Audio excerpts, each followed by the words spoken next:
miles south of you at Angels Stadium, we get ready for Game 5 of this ALCS with the White Sox up 3-1.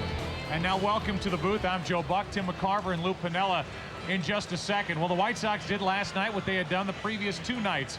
That is ride their starting pitching for a complete game and get timely hitting, get a victory.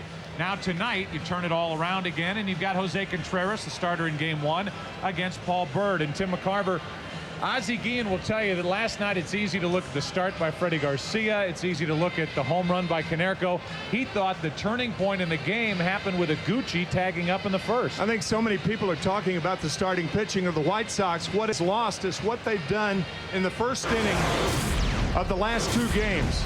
Last night, for instance, Scott Podsednik, a leadoff walk against Ervin Santana. Then on the second pitch, Iguchi is hit by a pitch, and then with Jermaine Dye flying to center, Iguchi, the trail runner, goes to second base, and then the 3-2 slider to Paul Konerko, and once again, the White Sox take the lead. So they take the lead, they get the good start from Freddie Garcia, and they get the victory. And now, Lou Piniella, I'll ask you, if you're the Angels and you're not getting any hitting, you've been a part of this as a manager, part of this as a player, what do you try to do to get some life out of your lineup?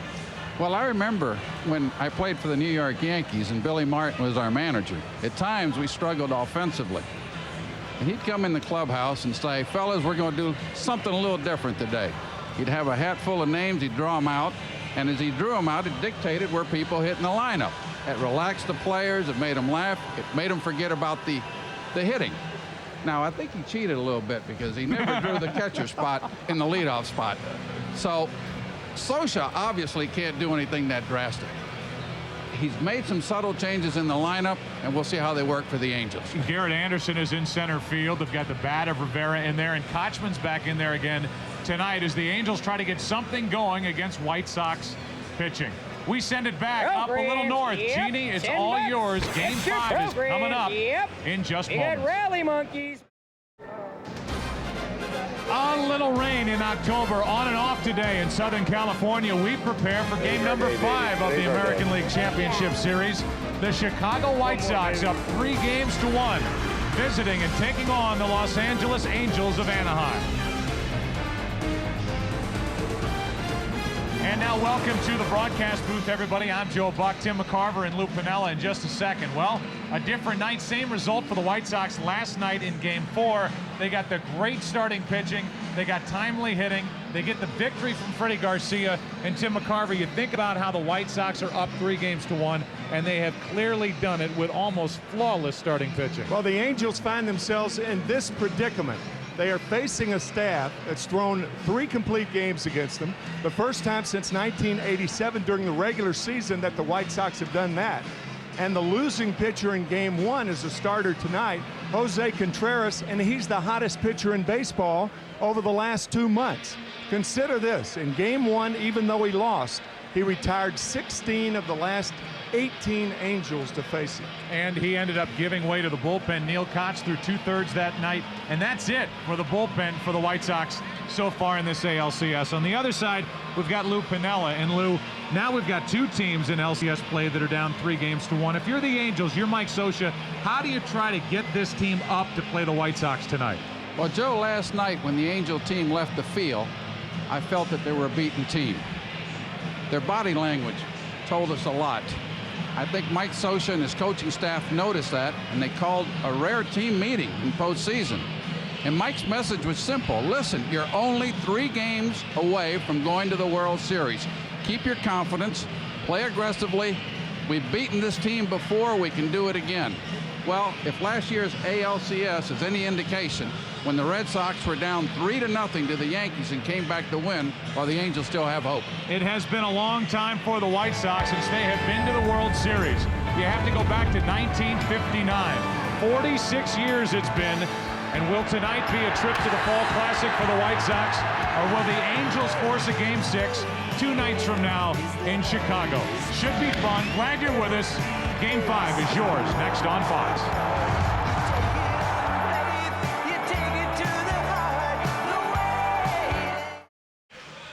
The League Championship Series on Fox is sponsored by Sprint Business. Sprint Business, yes you can. By WebMD, better information, better health. By Zathura, in theaters November 11th. And by Schick Quattro Power.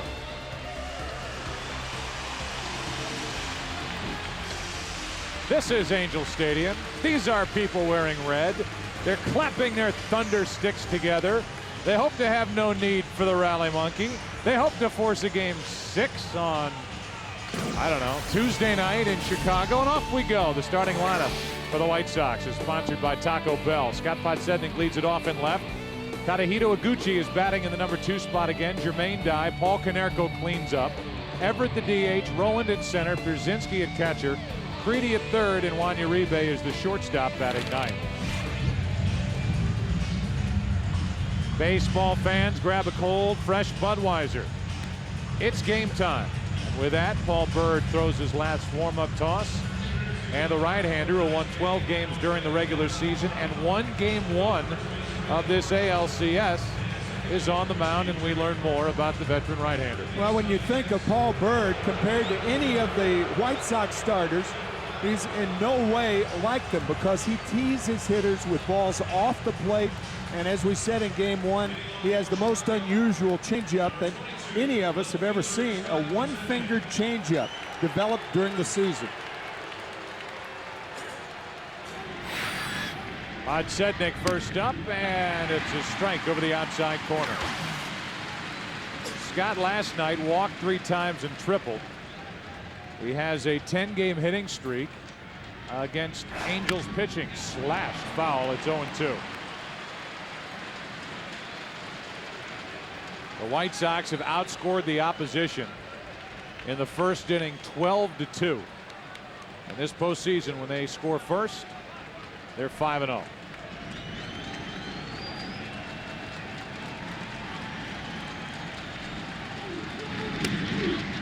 Ball 1. Byrd in that start went 6+, allowed 2 runs, 5 hits, a walk, a strikeout. Creedy hit a home run against him, but a 3-2 win for the Angels in game 1. 2-2. That's that one-fingered changeup we were talking about. It's a very effective pitch, especially to left-hand hitters. Pretty good pitch. That's good enough. 1 away.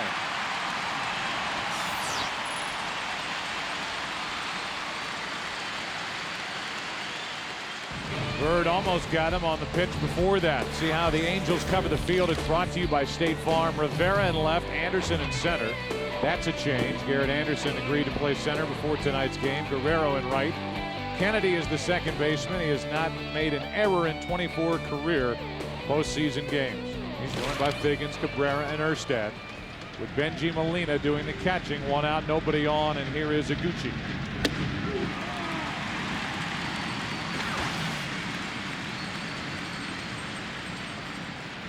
White Sox up 3-1. The Astros up 3-1 with a 2-1 win today over St. Louis. 1 ball, 1 strike. The field's got a little bit of that sawdust on it. It rained a little bit here this afternoon. It poured from time to time last night. On the outside corner, strike 2.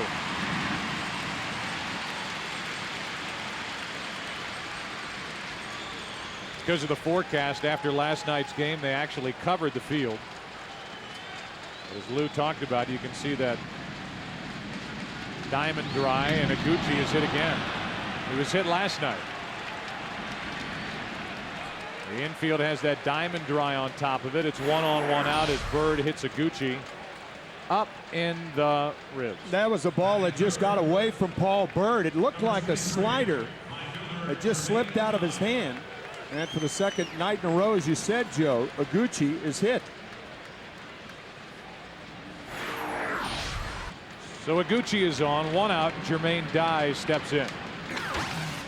Dye so far in this series 3 out of 15, 2 RBIs.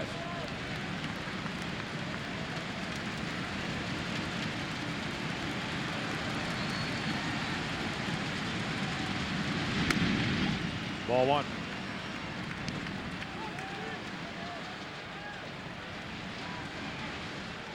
For Byrd to be effective, he's got to be able to pitch inside, and that's exactly what he's trying to do here early in the first inning.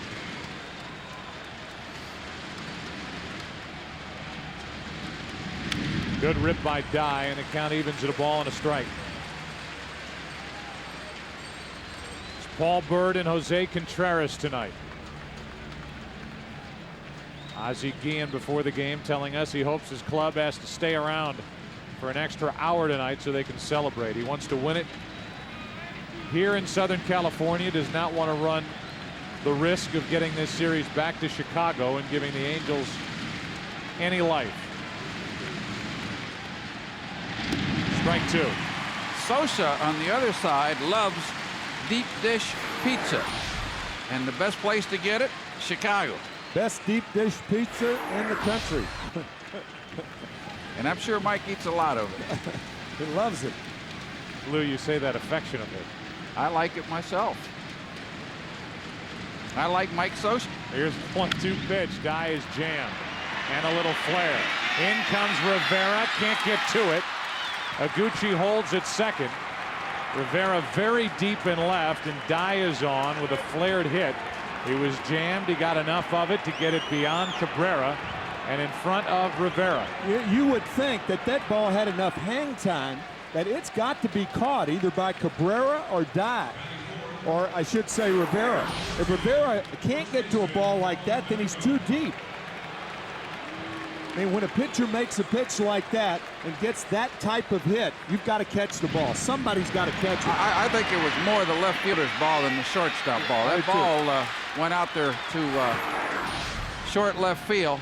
I don't know if the outfielder got a good jump or what, but I agree. The ball should have been caught. So it's 2 on with 1 out for Konerko, who has gone deep in the first inning each of the last 2 nights.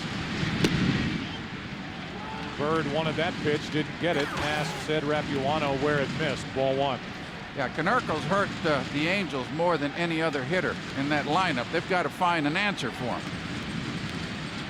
Konerko with 31 first inning RBIs during the regular season. That was the best in Major League Baseball. 5 this postseason, and there's a strike.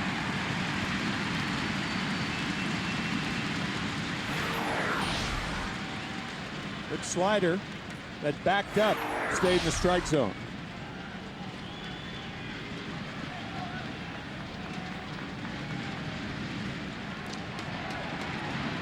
Byrd and the Angels trying to keep the White Sox off the board here in the first. 2 on, 1 out. Scooped up by Molina, 2-1. You can get Konerko to chase as long as the breaking ball has the illusion of a strike. But if the breaking ball stays in that strike zone, Konerko can extend on it and do some damage. We've seen that the last 2 nights. 2 breaking balls, 2 3-run homers. Both on 3-2 pitches.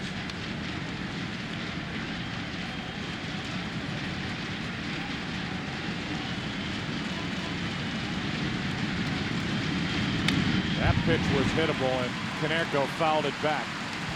2-2. A new sensation and an old sensation for Konerko and the White Sox. Back-to-back 40 home run seasons. And the sensation for the White Sox has been home runs in the first in games 3 and 4. And he has a chance here in game 5. 2 on, 1 out, and a 2-2 count. Lou talked about it in game 1, how Konerko cuts down his swing with 2 strikes. That's in the air to right. Guerrero is there, 2 down. Aguchi tags and will make it to third. First and third, 2 out. Pretty good swing there by Konerko with 2 strikes. Stayed inside the ball and lined it, unfortunately, right at Guerrero. He's been impressive in this series, no doubt. So the Angels get past Konerko. The relay by Cabrera too late.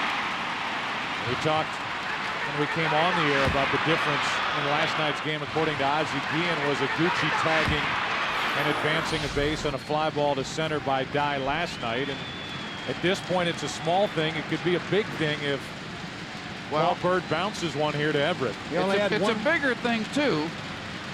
You've got the first base hole open now. You've got to hold the base runner. When you got runners on first and second, your first baseman can be deep. So that's a big advantage with the left-hand hitter up for the White Sox. Everett with a chance to put Chicago on top.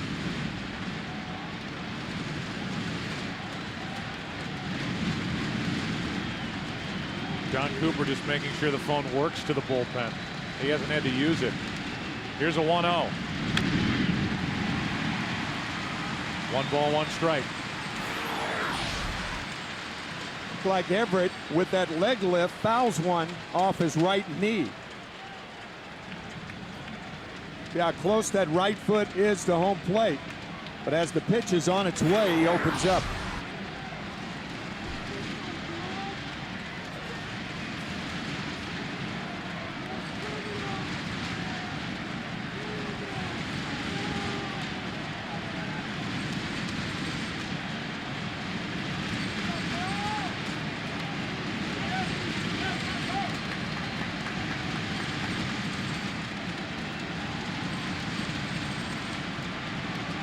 Runners at the corners, 2 out, and Everett pops it up. Paul Bird has done something the Angels haven't been able to do the last 2 nights. Hang a 0 in the first. Angels trying to stay alive. Come to bat. The League Championship Series on Fox is sponsored by Bud Light. Smooth and refreshing Bud Light. Great taste for your great times. Take a look at the lineup for the Angels. It's a little different tonight. And you look at the stat that will roll into the bottom of the list. Figgins, Cabrera, Anderson, Guerrero, Erstad, Molina, Kochman in there again, Rivera, and Kennedy. No Finley. His bat is on the bench for Mike Scioscia. That lineup sponsored by Taco Bell, and at the bottom it showed you that this Angels team is hitting 177 in the ALCS. They scored a total of 8 runs. Figgins, every time he looks up, it's 0-2. That's a nice aggressive swing by Figgins on that pitch. The Angel hitters face a little bit of a predicament here. They can't afford to get overly aggressive because they haven't walked much, but they don't want to get themselves in these 2-strike situations because they'll have to hit Senor Tombolina. Is that the forkball? That's the name for the Cuban forkball. Senor Tombolina. Tombolina. Not to be confused with Thumbelina. Exactly. Sounds like something you'd order from a Cuban restaurant. There's the Thumbelina, and it misses low for ball 1. Cabrera will follow, then Garrett Anderson, a late switch to this lineup. Figgins in the air to right center field. Rowan, 1 out. Scouting report on the man who possesses Thumbelina. Jose Contreras with a world of confidence. He's lost only 1 game since August 15th. A devastating forkball. Now the difference, for those of you who may not know, the difference between a forkball and a splitter is a forkball is held back in the grip. The splitter is held more toward the fingertips. So fingertip splitter, forkball, as you can see, back between the index finger and the middle finger. Ball 1 up and into Cabrera.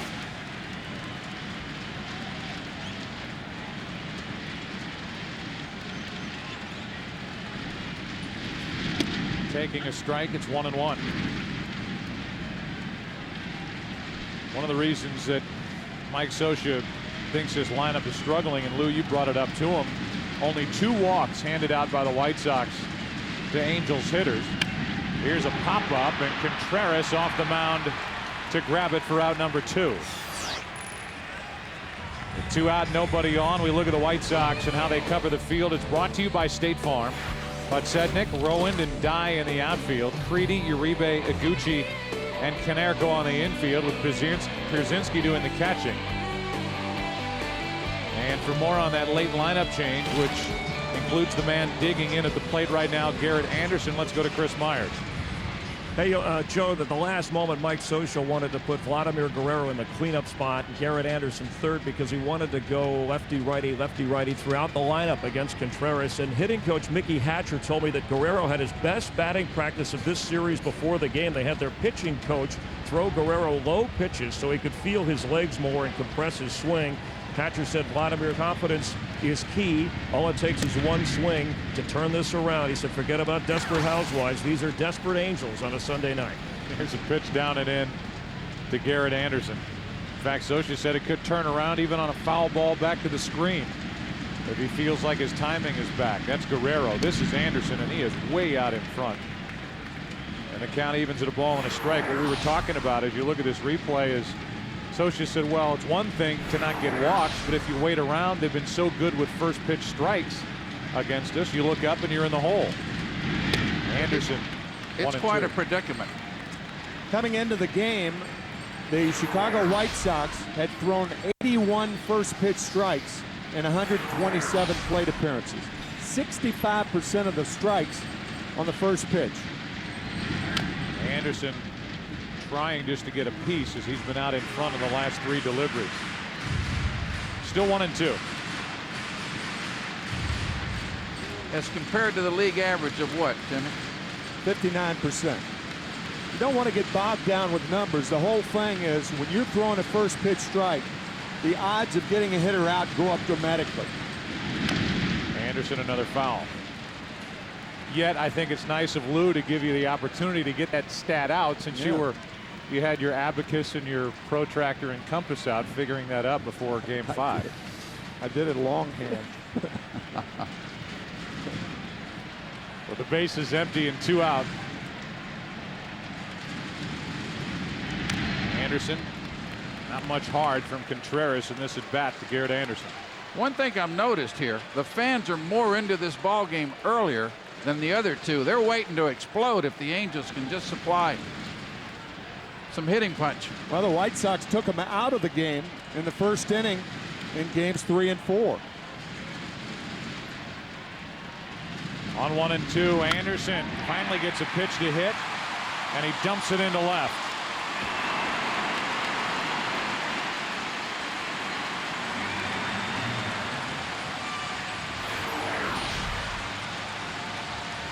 After all of those fork balls, he jams him with a fastball and kind of loops one into left field. I think the thing about Vladimir Guerrero, what he's been doing is pulling that left side. That's probably, for major league hitters, the worst thing that they could do and the most prominent thing that they do when they're hitting poorly is letting that left shoulder fly if you're a right-handed batter. 1 on, 2 out. Guerrero off the end of the bat, pops it up. Shallow right center field. Iguchi is there, and Vladimir Guerrero is now 1 for 17 in this series. He has 1 RBI this entire postseason. They can't get some pop from Guerrero yet. Second inning, no score. Aaron Rowan got a hit last night. He's 2 out of 15 in this LCS, and he takes on the inside corner strike 1, and he's surprised to find out it was a strike.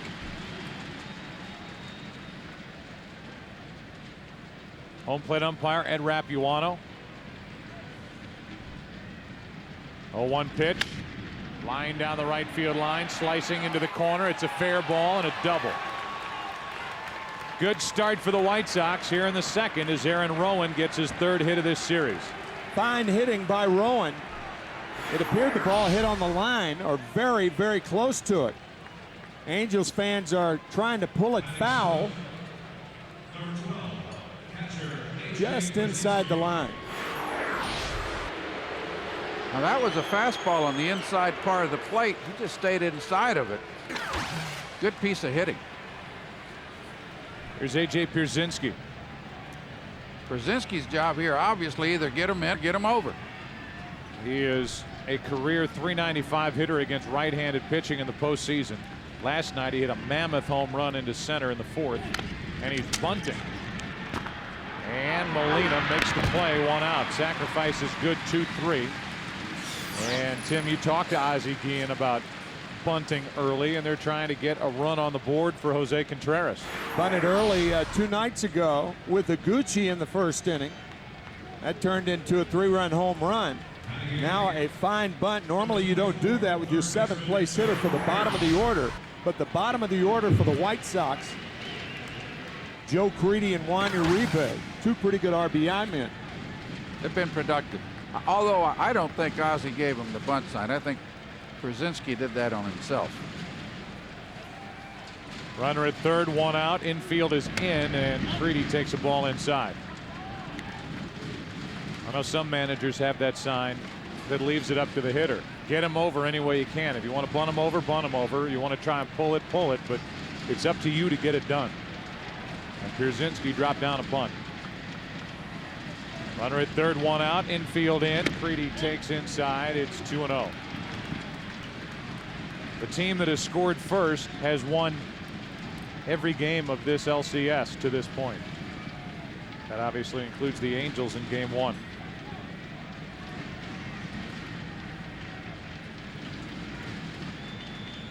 The 2-0.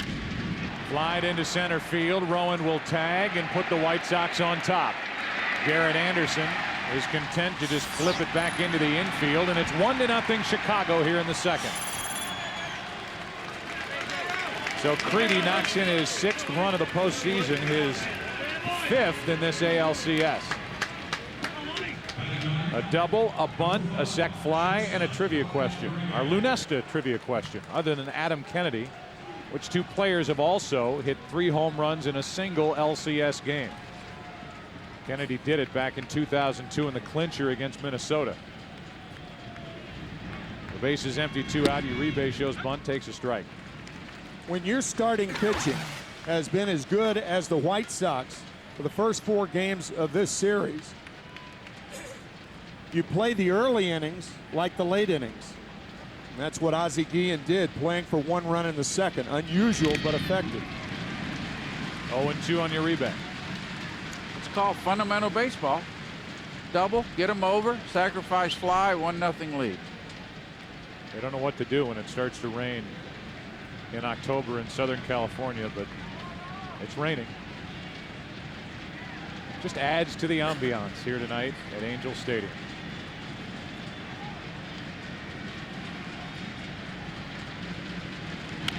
To the left side, Figgins charges it. Off we go into the bottom of the second. The Angels will bat with Erstad, Molina, and Kochman coming up. 1-0. The White Sox trying to clinch it on top. That's what the White Sox are trying to do here tonight. Take it on home and wait for the winner of the Astros and Cardinals for this year's World Series. The Angels would like to accompany them home for Game 6 on Tuesday night. World Series will start in the American League ballpark after the win by the AL in the All-Star game. Here's ball 2, 2-0. Feel like you get ahead of Contreras. Feel like a free swing is coming up. Erstad will look inside. 2-1. It's a bit of a surprise taking on that pitch. I mean, you get him in that situation, you want to swing at that ball. Well, the ball was out away from him just a little bit. As is that. Now the count's even, 2-2. When Contreras was struggling earlier this season, they picked him up back in July of 2004, and then he started this season really struggling. Ozzie Guillen pulled him into his office and he said, just close your eyes, and when you open them, when you're on the mound, picture yourself pitching for Cuba against Italy or Costa Rica. Costa Rica. See, I think Darren Erstad took himself into a strikeout then. That's the one thing he can't do against Contreras. You take 2-0, and a couple of pitches, you foul the ball off, and now you got to hit this thing. And this thing's nasty. It is nasty. 1 out, a strikeout of Erstad, and the batter will be Benji Molina. For the Cuban national team, Contreras put together a record of 117 and 50 and an ERA of 2.82. He was 2-0 during the 2000 Olympics, and he was the pride and joy on the mound for Fidel Castro. Molina is jammed and he grounds to Uribe. He has time. 2 out. In that Olympics, He threw 160 pitches in one game and pitched 2 days later and pitched a complete game. 160 pitches, had 1 day of rest, and then won a complete game. Do you think, Timmy, that they had pitch counts in Cuba? I think they had a lot of senior Tombolinos. Well, if you ask Ozzie Guillen, he'll tell you the reason why he pitched after that 1 day arrest is because Fidel Castro called Right. and told the manager Contreras is pitching. We need a win today. So Fidel Castro spoke and Contreras pitched and did his job. Pretty powerful pitching coach. Yeah. That power trumps Steinbrenner's power. 1 ball, 1 strike, 2 out, nobody on. Kochman checked his swing and fouled it, strike 2. Or Trump's power. Trump's power. How about his comments about Alex Rodriguez today? Well, they were somewhat surprising. I'm going to call Alex next time Trump builds a casino or golf course or another tower, let Alex give him some advice. Donald Trump saying on a radio show that Alex Rodriguez puts up the big numbers in games that don't count, don't matter. So even Donald Trump's piling on A-Rod. We're through 2 innings here in Anaheim with the rain falling. Contreras through 2 shutout innings has a 1-0 Chicago lead. Once again, our Lunesta trivia question: other than Adam Kennedy, which 2 players have also hit 3 home runs in a single LCS game? The answer: Bob Robertson, 1971 for the Pirates, Game 2 in San Francisco, and George Brett in 1978 against Pinella's Yankees for the Royals in Game 3 at Yankee Stadium. What a hitter George Brett was. He had the prettiest weight shift of any hitter I've seen in the big league level the past 15, 20 years, 30 years. Baseball swing just like a golf swing, huh? Just like a golf swing on a different plane. Here's a 1-1. Sednick takes up an away ball 2. In fact, when I was managing in Seattle, Lee Ely, our hitting coach, would take a couple of our hitters at times to a golf pro to get them to get the feel of shifting back and shifting through and releasing the club head. And it helped. That's a scam. You bought that as a manager? I sure did. Either that or my hitting coach loved to play golf. Yeah. Use it as an excuse. Look, Lou, I've got to take these guys to the golf course. We've got to straighten them out.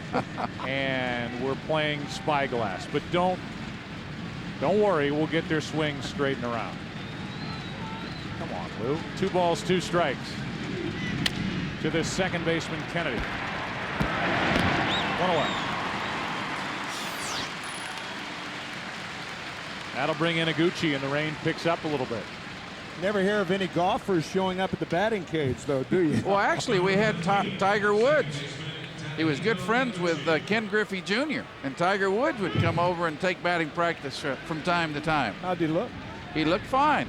Took him a few swings to get adjusted to that wood bat, but he lined the ball around the field, and I told him, I said, you know, we can give you an at-bat once in a while. He said, no, he says, I'm happy just with the BP. Yeah.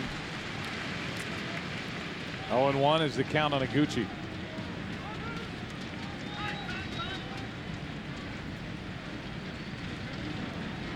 There's a flaw to Angel Stadium. The rain actually lands in the broadcast booth. There aren't many umbrellas out. A lot of these people probably don't even carry umbrellas around with them. See some that look like they were purchased back in 1972. 0-2 pitch. Iguchi takes it inside. Ball 1. Chris, more on the rain. It's coming down a little more steadily and a little heavier than the cameras can actually catch, Joe. In fact, the groundskeeper met with the umpires in between innings. The tarp was over the field over last night. The rain is supposed to clear through the area. Last rain out, in case you're wondering, in Anaheim, 95 against the White Sox. Never a postseason game rained out here, and of course it never rains in Southern California. During the break, that's Jerry Crawford, the crew chief, along with Randy Marsh. And they got the weather report that Chris just gave us. 2 out here, and the base is empty for Jermaine Dye.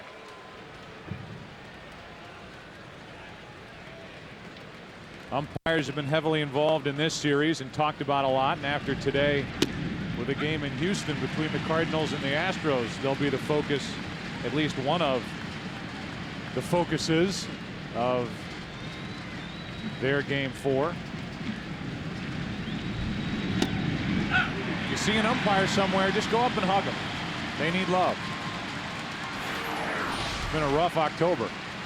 Tony La Russa run from the Cardinals-Astros game, as was Jim Edmonds, the center fielder. Here's an 0-2 from Bird. Wow. Right on cue. You noticed how Molina just held the ball there, but he had to cross the plate to get the strike. Wow. But when you cross the plate, you often don't get that pitch. If you're setting up inside, you have to cross the plate to the outside, you don't get it. But that ball was a strike. Either hug an umpire or hug Scioscia. He's getting tired of being on the short end of these calls. So the inning continues and the count's 2-2 on Jermaine Dye with Konerko on deck.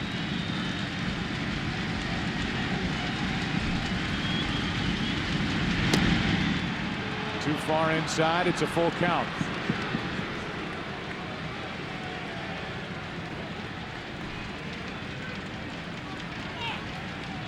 And now Ed Rapuano turns and yells back at Scioscia.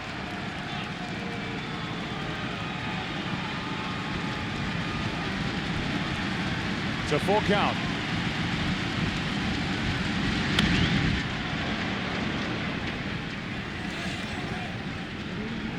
Dye singled his first time up.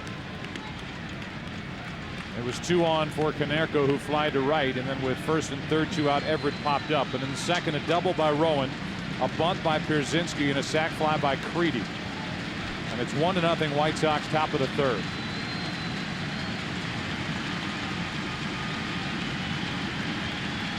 Three-two to the third baseman Figgins. Long throw, takes his time and shows a good arm. Good play. Down go the White Sox for the first time tonight. 1, 2, 3. Rivera, Kennedy, and Figgins coming up for the Angels. Down 1. Folks, Prison Break returns Monday, October 24th. And if you haven't seen this year's breakout hit, it's a cross between The Great Escape and The Shawshank Redemption. 2 great films. It's about a guy who gets himself thrown into prison to break his brother out, who was set up by the government in a murder rap. The action returns Monday, October 24th. Here's a base hit down the line. Podsednik juggles it. Rivera's going to try and stretch it and make it. Good start to the third for the Angels. Very, very good base running by Rivera, knowing since he plays left field how wet the outfield is. Would be a tough throw for Podsednik, who has to pivot to make the throw. Good base running by Rivera. Well, Mike Scioscia juggled his lineup around tonight to get the bat of Rivera and the bat of Kochman in there. And to do that, he sat Finley. So Rivera starts this third with a double. That's how it's scored. And here's Kennedy. White Sox are looking for a bunt. I wouldn't bunt here. You got Figgins on deck. He's been struggling. He has a tough time hitting a fly deep enough to get the runner in anyway. Kennedy, a 300 hitter during the regular season. But they are shortened up, the White Sox are. And a throw down to second will head into center. Rivera to third. The throw by Rowan, too late. And Contreras just did for the Angels what Kennedy was up there to do, which is advance the runner. And you can see Uribe saying, come on, come on, come on. That's a daylight play. When there's daylight between the runner and the shortstop, the pitcher throws to the vacated base, knowing the shortstop's going to be there. The throw is low. And Rivera to third on an error by Contreras. That's one of the few mistakes the White Sox have made in this series.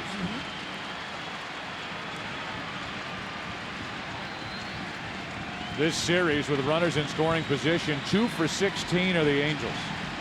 They hit just under 300 during the regular season when they won 95 games. Kennedy fouled, strike 1. In this situation, if you're the White Sox pitcher, all you want to do is get out of this inning, give up the 1 run, and go on to the next inning. A younger pitcher might try to get out of this inning with no runs being scored. And before you know it, you got a big inning going. Rivera is just the second leadoff man to reach in the last 20 innings for the Angels, and now he'll score. 1-1 on a base hit by Kennedy.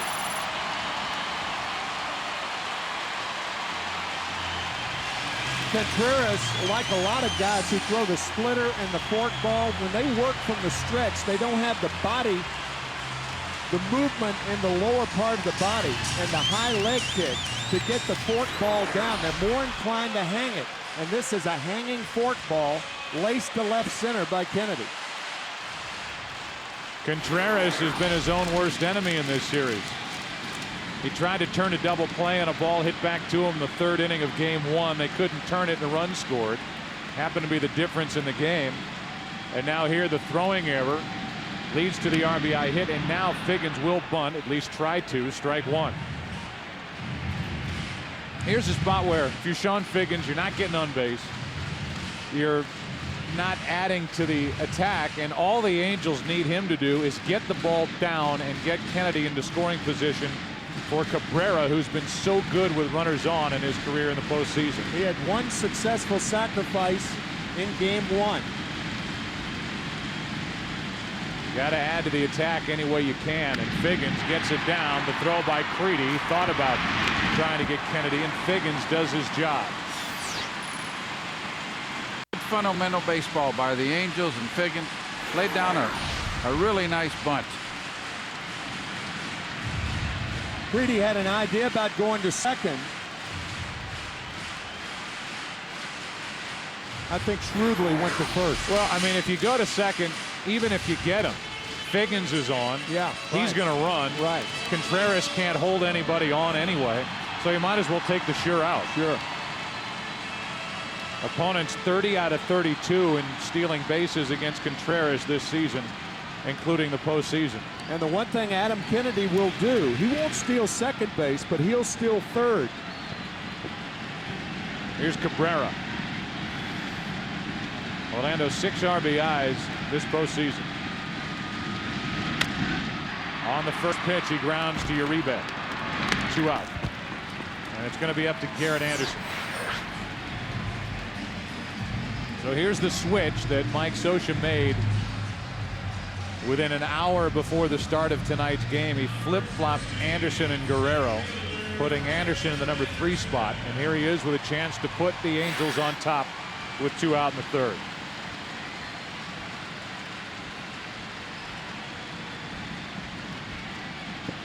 Anderson took Contreras deep for a home run in game one.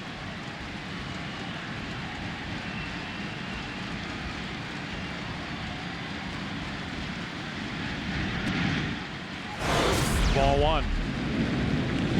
Back in game one, a no-doubter off the bat of Anderson, starting the second. They got a run there. They got 2 more in the third and held on for a 3-2 win.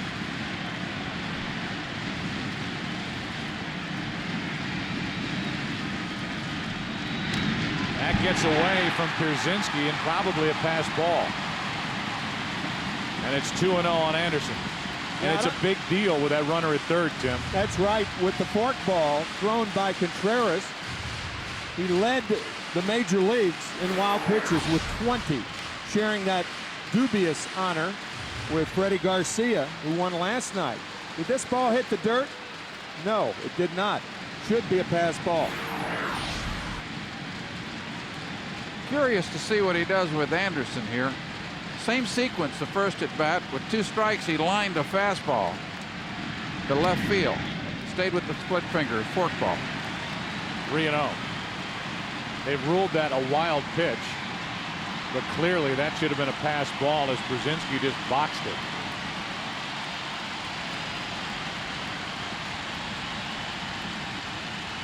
Anderson taking a walk.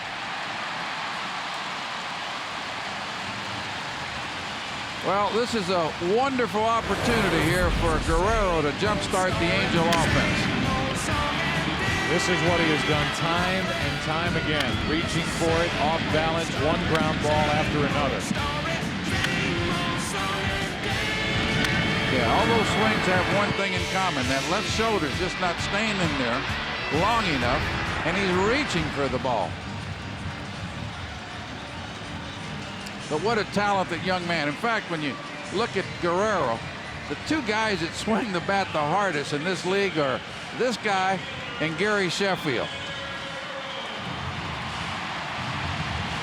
And yet Guerrero's always been a consistent hitter. He's hit 300 every year and every month within every year.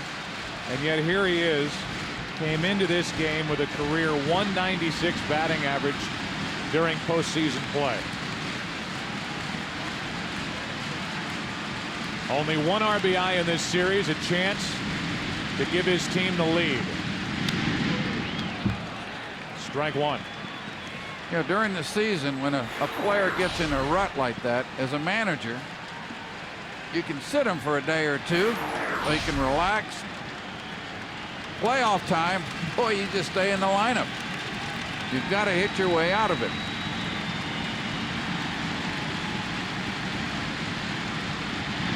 To the shortstop, another ground ball. Uribe throws to Iguchi, and Guerrero has not helped this Angels team at all in this ALCS. We go to the fourth inning. The Angels have tied it. It's 1-1. Paul Konerko first up for the White Sox, and Konerko is 0 for 1. He's driven home 6 runs in this series, and he gets under this ball into left. Juan Rivera is there. 1 out. The Pepsi Power Hitters home run leaderboard for the postseason. Konerko is on the list. He's gone deep 4 times. Garrett Anderson 3 times. His teammate Benji Molina 3 times. For the White Sox, A.J. Pierzynski with 3. You think you've got the heart to homer with the best and score points at record speed? Log on to foxsports.com on MSN. Keyword is Pepsi. Here's Everett.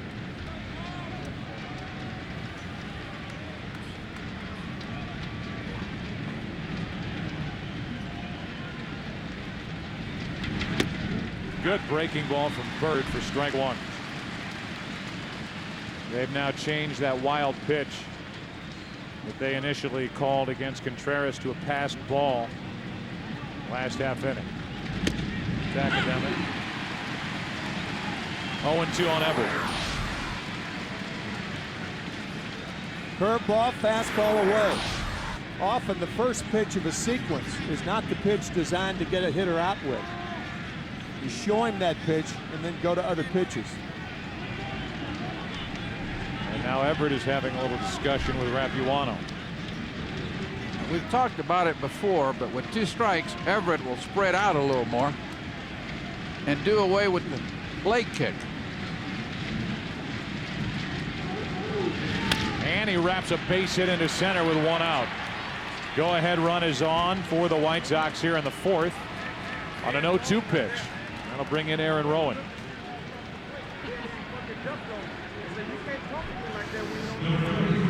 Everett is now complaining to Tim Raines, his first base coach, about Ed Rapuano. Here's what you're talking about, Lou. The leg kick, the high leg kick on the second pitch, fastball away. And now in the this is the second pitch strike once again. And now the 0-2 pitch, no leg kick. No leg kick. Using his hands more. Good breaking ball from Bird for strike one. Rowan doubled and scored his first time up. 13 home runs during the regular season. Played the heck out of center field, and Ozzie Guillen believes he should be a Gold Glover.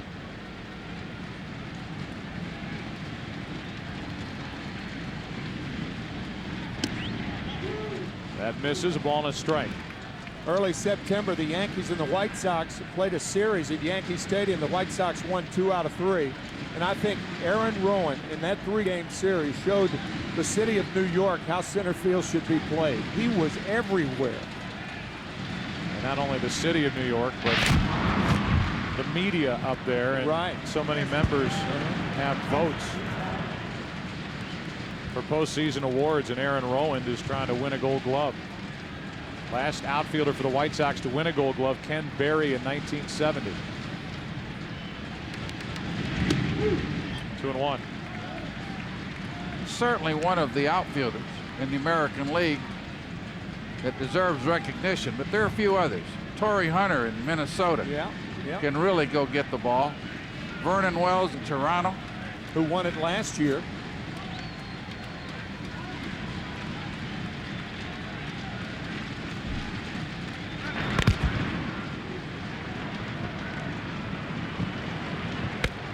I had a guy in Seattle that really played center field well, Ken Griffey Jr.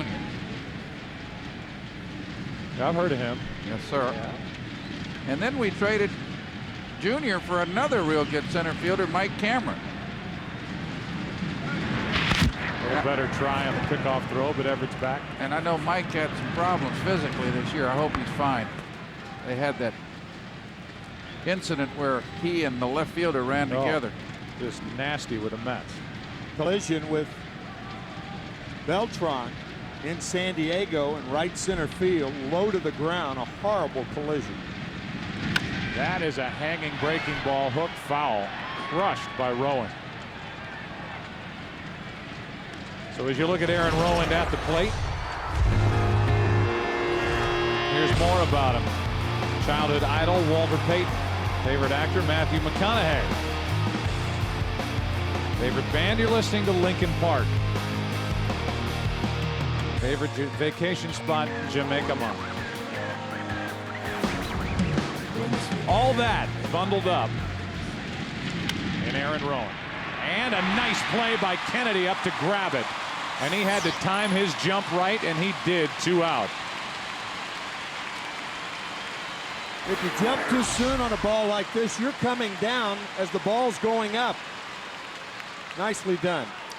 Really nice play. I thought he had just enough to get it over the infielder's head.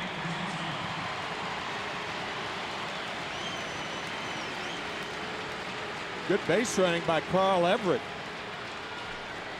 There are some runners who'd be doubled up on a play like that. Now Everett's at first with 2 out for Pierzynski, who's greeted with boos every time he walks to the plate. Off the hand, shallow left, Rivera coming. He's there, and the inning is over. A hit by Everett. He's left at first. White Sox have stranded 3. Adam Kennedy showing some ups and some leather. Still tied at 1. Bottom of the 4th inning. Tied at 1. A pitch up and away to Darren Erstad to start from Jose Contreras. It'll be Erstad, Molina, and Kochman. Anybody gets on Rivera, who scored the only run tonight for the Angels, driven in by Kennedy last inning. Hard hit, nice pick by Konerko to his left, 1 out. During the break, we visited with a pitching coach for the Angels, Bud Black. Well, Bud Black, you have to be awfully pleased with what you're seeing from Paul Byrd. I saw you had a little meeting with some of the players down at the end of the dugout before those guys went out on the field, as Finley gives you a little shoulder bump. He's trying as best he can to get some life down in that dugout, it seems. Yeah, Paul got the guys together right before he went out and gave him his best new Rockney. Hopefully it works. He's throwing the ball well, so let's hope it continues. What is it that you look for to tell you that he is pitching and has his good stuff tonight? If he's throwing the ball inside and getting in on some people, choking off their swings, which he's done tonight, that shows me his fastball is crisp, his breaking ball is getting in on their hands. That's usually a good indicator that he's throwing the ball well. And as you guys face elimination, who isn't available, right? Your whole bullpen is stocked down there. We got everybody. Hopefully, you know, we're thinking that maybe Nolan Ryan or Frank Tanana would come back, but we got everybody down there. All right, thanks, Bud. All right, guys. That includes Jared Washburn. And it includes what could be a long night as Molina loses his bat. Could be a long night for Kelvin Escobar, who, according to Mike Scioscia, if it was necessary, could give the Angels 4 innings tonight. So far, so good from Byrd. Well, Escobar hasn't pitched in the past couple nights, so he's nice and rested. Was a starter at the beginning of the season. Here's a 1-2 from Contreras, 2-2. Thought it was an interesting comment Bud Black made about choking off the hitter's swing and getting inside. The last 2 outs the White Sox made, Aaron Rowan, the nice play by Adam Kennedy, and then he gets inside on Krasinski to end the inning. The 2-2 to Molina, lined, caught by Uribe, but he throws anyway. It's the series with extra outs, and that's the second out of the inning. Uribe, I believe he thought he caught it, but just to make sure he didn't play umpire and threw it on to first, and with Molina running, an easy out, 2 down. Every player on the field will make sure on any balls that are close to the ground. It's an easy call. John Lackey is out in that pen tonight. As it stands right now, if this series continues, you know the next 2 starters for the White Sox, Burley and Garland, and for the Angels, they would love to not have to dip into Washburn and or Lackey, and they could use those 2 for games 6 and 7 in Chicago. With 2 out, here's a 1-0 to Kochman, 2-0. Well, that's a luxury that Mike Scioscia doesn't have. Whoever is available tonight, whoever he needs, he needs to bring into the ball game. With 2 down, Kochman was looking to rip, and it's 2-1. Well, Kochman wasn't waiting around, Tim, for a 2-0 pitch. He was ready to hack. Yeah, 2 out, nobody on. You want to put the Angels ahead. Take advantage of the count. Kochman 7 home runs during the regular season, hit over 300 after he was recalled in August. Now it's 3-1, and he can look to hammer it again. Earlier in the year, you could crowd him a little more with the ball, but after he came back from the minors in August, bat was much quicker. Don't want to crowd him now. 3-1. And a 2-out walk.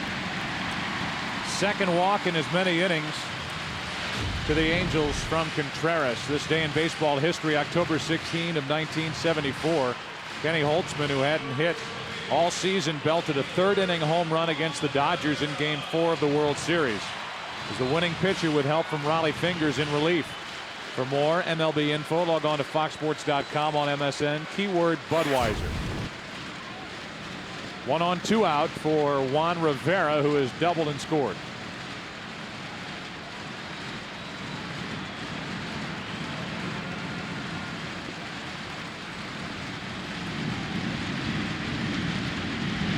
Strike 1.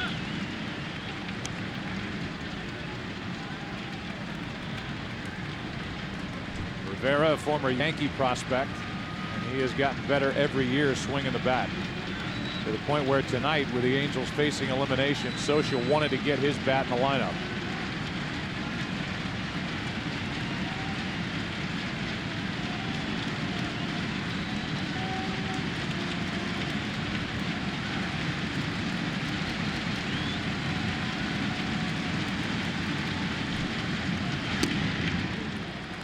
.93 miles per hour. Rivera in the hole, 0-2. That was a nasty 2-seam fastball. The 2-seamer running into the right-handed hitter and away from the left-hander.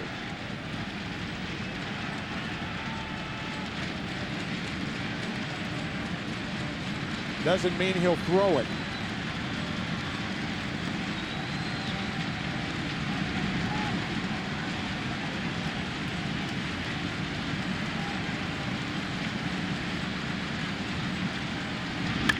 Hanging pitch, and Creedy catches it down the line to end the inning. A walk, a man left. Angels have left 4. We go to the 5th, game number 5, tied at 1. Back after this from your local station.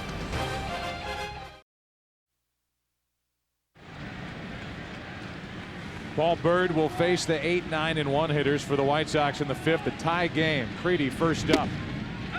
Not only has Creedy come up with some big hits, and he has an RBI sac fly tonight, but he's played a very good third base for Chicago in this series. Excellent.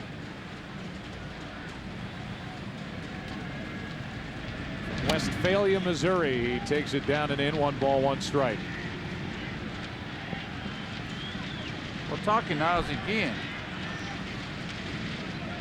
talking about the good pitching he has. Here's a test for Figgins, who gets it with a backhand. Wow. But he gives a lot of credit to the White Sox defense for the good pitching that they have. And you look at their baseball team, they've got above average defenders at every position. And Guillen was known for his defense when he played for, what, 13 years with the White Sox, and then ended up bouncing around a little at the end of his career, finished with Bobby Cox and the Atlanta Braves. With one out, here's Uribe, and there's a ball up and in. Now, Ozzie was a character as a player, and he's still a character as a manager. The owner of the White Sox, Jerry Reinsdorf, calls him the Hispanic Jackie Mason. Here's a pitch down and in, 2-0 on Uribe. I mean, you start looking forward to the meetings with him. He's hilarious. Not a tight bone in his body. Here's a 2-0 with one out. Uribe takes the strike.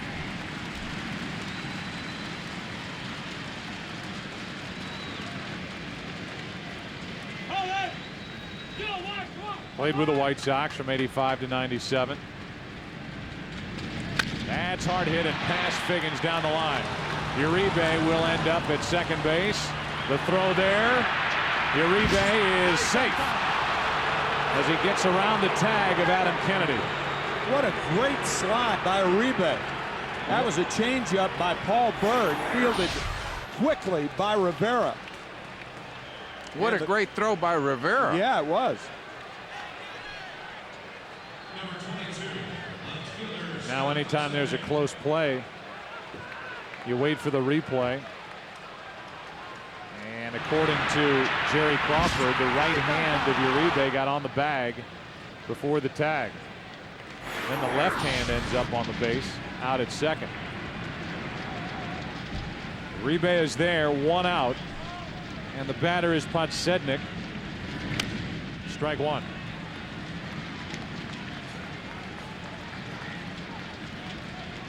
Strikeout, a ground out tonight, and he is doing what the Angels need Sean Figgins to do in this series. Get on base, make things happen, steal a base. Podsednik scored 4 runs. Figgins has yet to touch home plate. Figgins 1 for 15 in this series. 1 ball, 1 strike on Podsednik.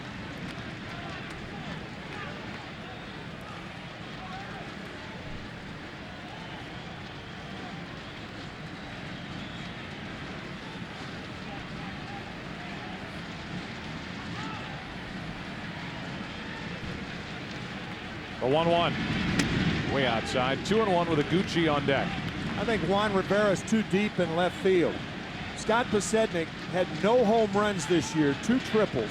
And the one thing you do not want is an opposite field flare to fall in front of you if you're the left fielder.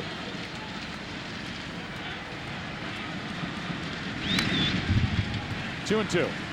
When I'm managing and you've got a runner in scoring position, I always have my coaches instructed, take a look at the base runner, make sure he's not doing anything different to alert the hitter what's coming. Right now Uribe is out there. Podsednik is at the plate. Uribe, Cabrera, and Bird all looking at the sign flashed by Benji Molina. Looks like Podsednik's trying to go the opposite way, and the count's still 2-2.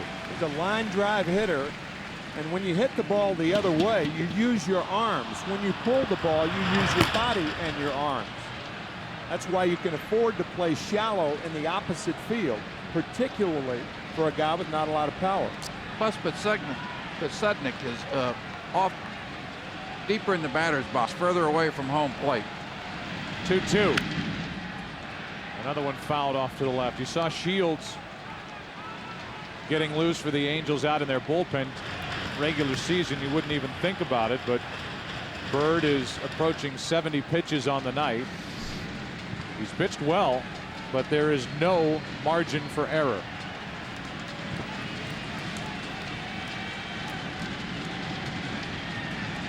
Two again from Bird, and he can't put Podsednik away. Only 25 RBIs for the leadoff hitter for the White Sox, Podsednik, during the regular season. He homered against the Red Sox in Game 1 of the division series after going over 500 at-bats during the regular season without going deep. Not close, full count. Tried to backdoor breaking ball there and got away from it.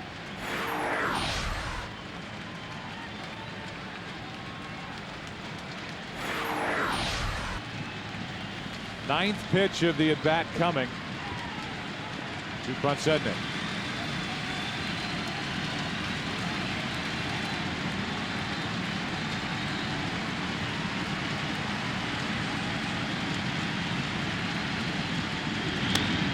Podsednik works a walk, and he did work for it. 2 on, 1 out.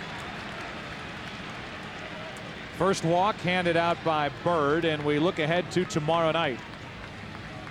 Game 5 of the NLCS between the Cardinals and the Astros in a rematch, as Chris Carpenter will make the start. A front runner for the Cy Young Award. He'll be on the mound for St. Louis, and Andy Pettitte will go for the Astros. That's tomorrow at 8 Eastern, 5 Pacific here on Fox.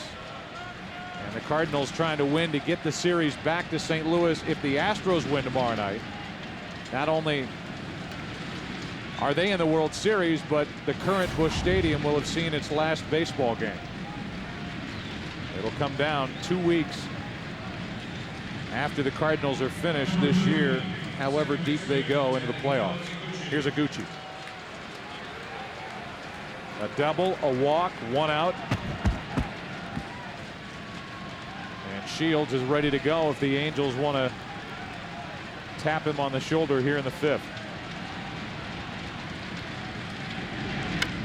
Off balance, Iguchi pops it up. Rivera is there for out number 2.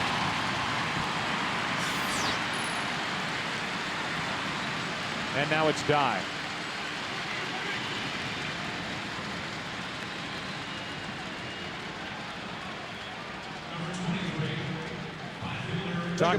Excuse me, Joe, you think about how difficult it is to hit, and that left shoulder flying out of Iguchi while the slider's going away. There's no way to put solid contact on it. The slider goes away, the shoulder pulls out. Yeah, a little bit of a quick hip too, front hip. 2 on, 2 out. Dye could put the White Sox back on top. That's into left center field, and he has done just that. Rivera cuts it off, a run scores, and the White Sox are up 2-1. A 2-out base hit by Jermaine Dye, and Chicago regains the lead here in the 5th. I wouldn't be surprised to see Shields in the ball game right now. That's exactly what's happening as Jermaine Dye puts the White Sox on top, and had Cabrera come up throwing, they have a shot at Dye at second base. Uribe scoring the go-ahead run.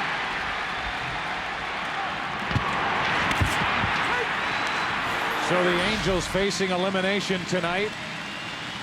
See Bird get into the 5th. He leaves with 2 outs in the inning, and the White Sox lead 2-1.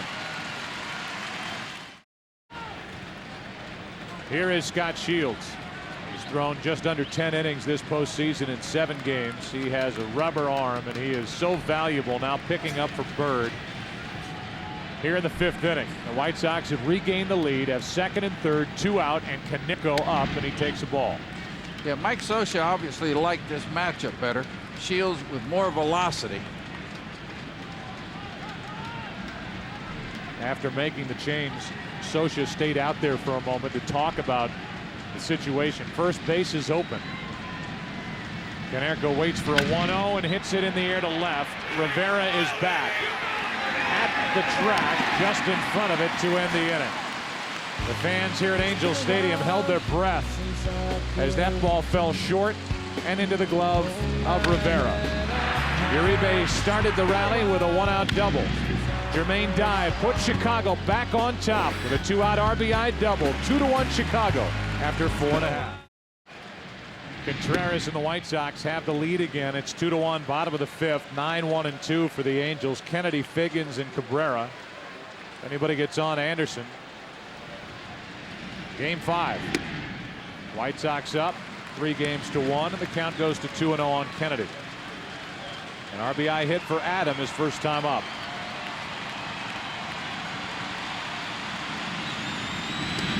Three and 0.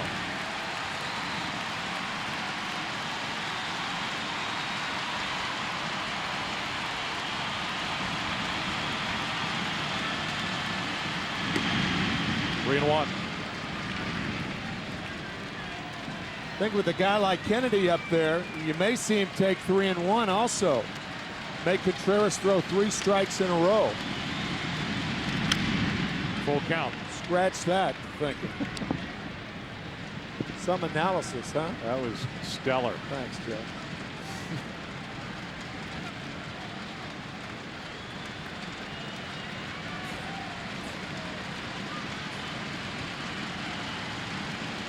On 3 and 2, Contreras, Kennedy, Creedy, tough play. A hop, a throw, a hit.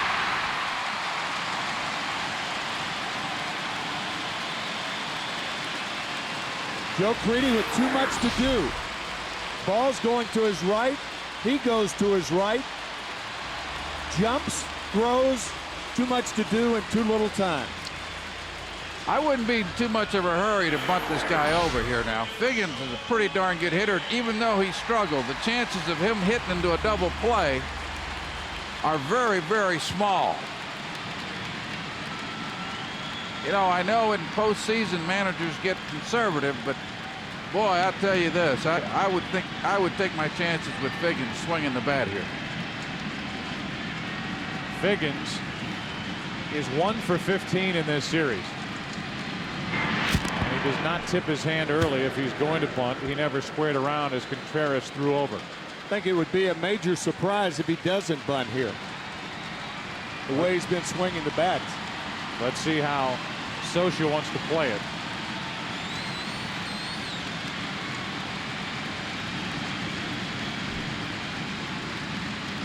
Hit and run. Figgins into right. Down the line. A hop. It's interfered with by a fan. And that takes a run off the board.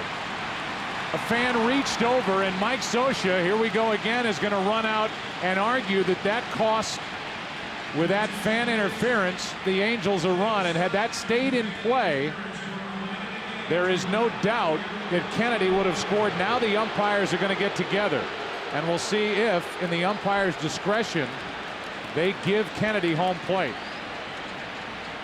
It's a tie game. The Angels get a call, mark it down, here in the 5th inning of Game 5.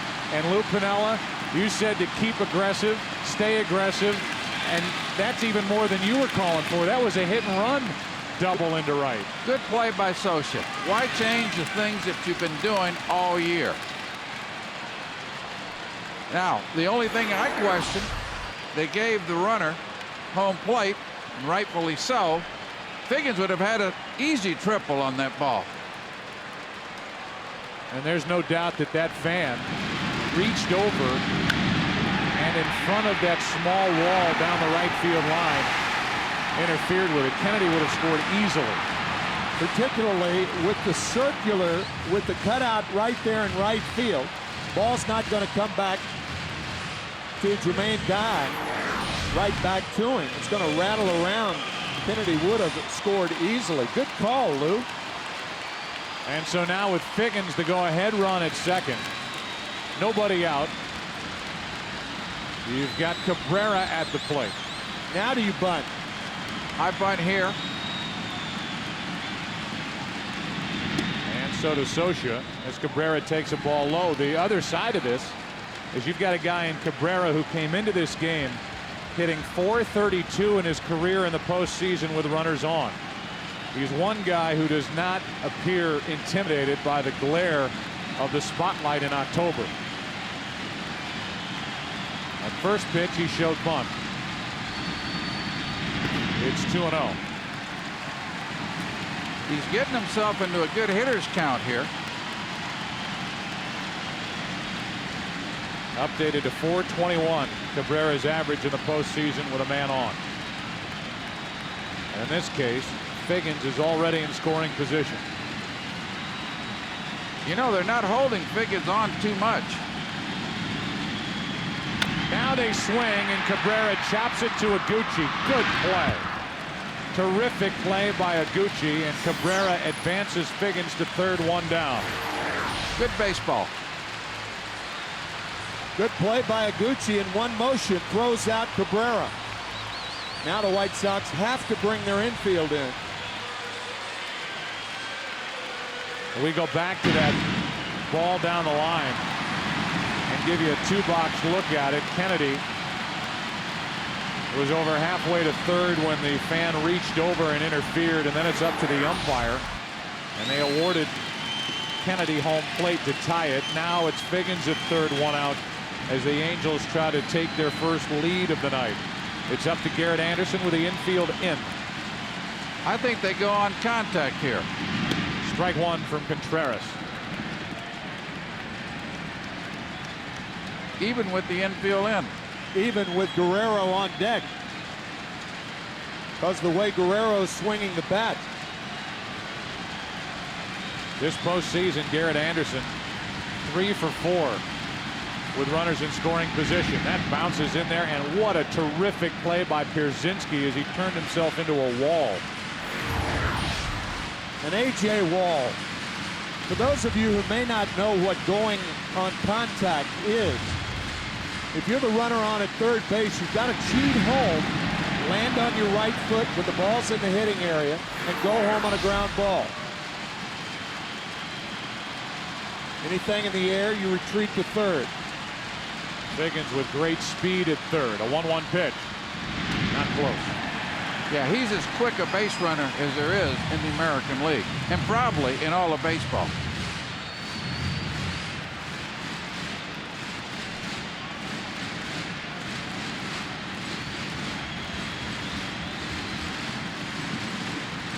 Rain starts to fall again. 2 balls and a strike.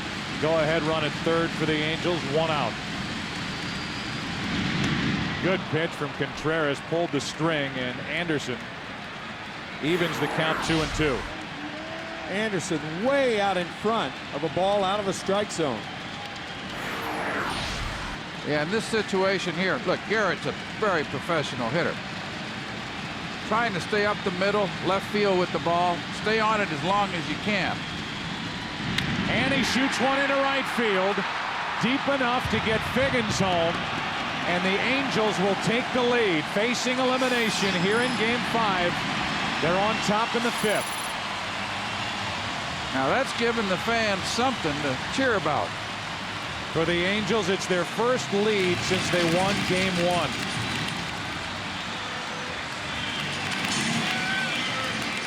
Thanks to the dominant pitching from the Chicago White Sox.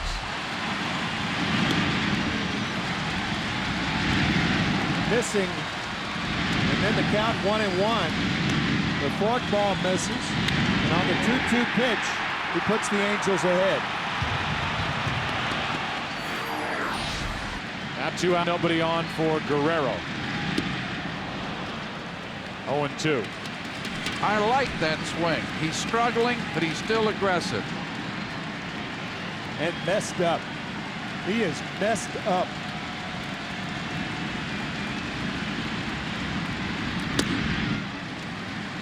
Good hop on that fastball up and out of the zone. 1-2 from Contreras. His career average, Guerrero's .324 during the regular season. A .188 in the postseason. Only 9 career postseason hits, 1 of which left the park. 2-2.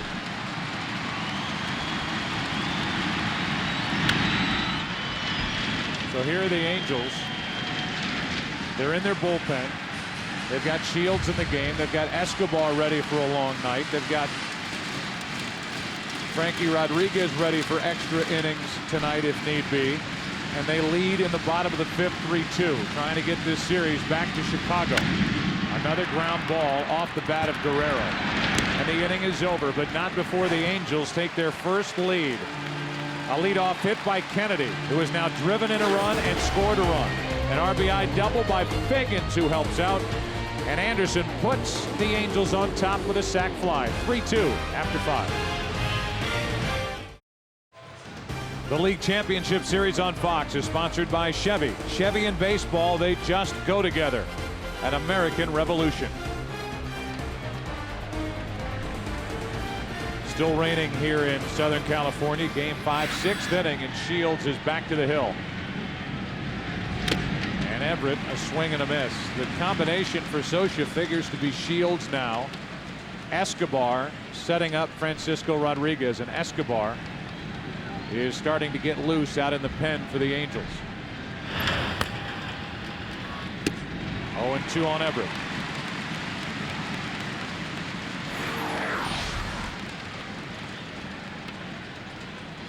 Socia made a very timely pitching change in that 5th inning. It really paid off for him. After the double by Dye, he went out and got Bird, and Shields got Canerco on a deep fly to left. Foul by Everett. Our WebMD health update will be coming, and that centers around Bartolo Colon and the muscle in his right shoulder. You wonder what this series would be like were Bartolo Colon healthy, but he is unavailable and probably will be for the rest of this postseason. Everett grounds to first. Erstad with a backhand pickup. 1 away. You can check out your own symptoms as well as learn more about common sports injuries at symptom.webmd.com. 1 out in the 6th. We've talked about the good shortstop, middle infield play in this series, but boy, I'll tell you, both Canerco and Erstad have done a wonderful job defensively at first base. Erstad has done that throughout the postseason, if you consider the play he made to end the division series on the diving stop to his right to get Matsui and wrap up that set. Here's Rowand, and there's a ball. Lou, you talked about that change the last inning. There's such a disparity between Paul Bird and an 87-mile-an-hour fastball and Scott Shields, who throws 94 and 95. 2 completely different pitches. In postseason, I like velocity.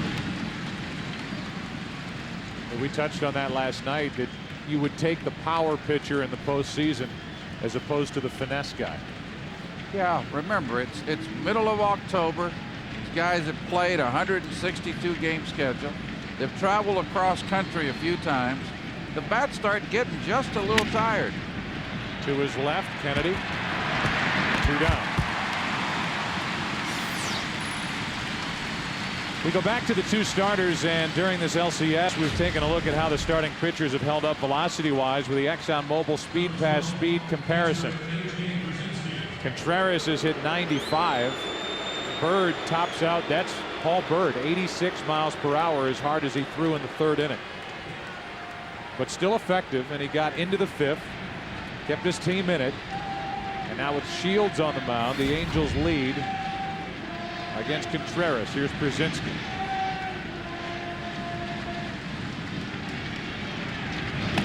Ball 1.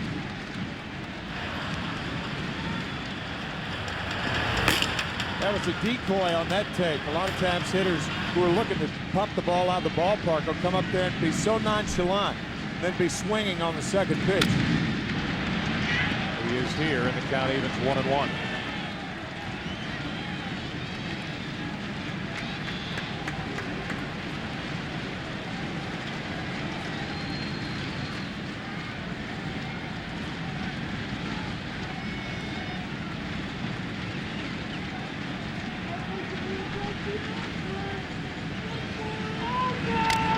Strike 2.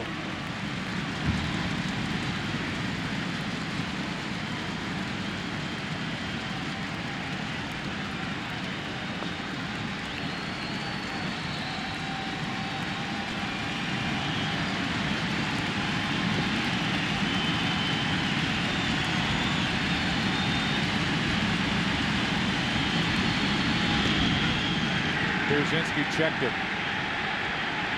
2-2. Watch Benji Molina after the curveball in the dirt. Not only asking third base umpire to check, but he was ready to tag Brzezinski.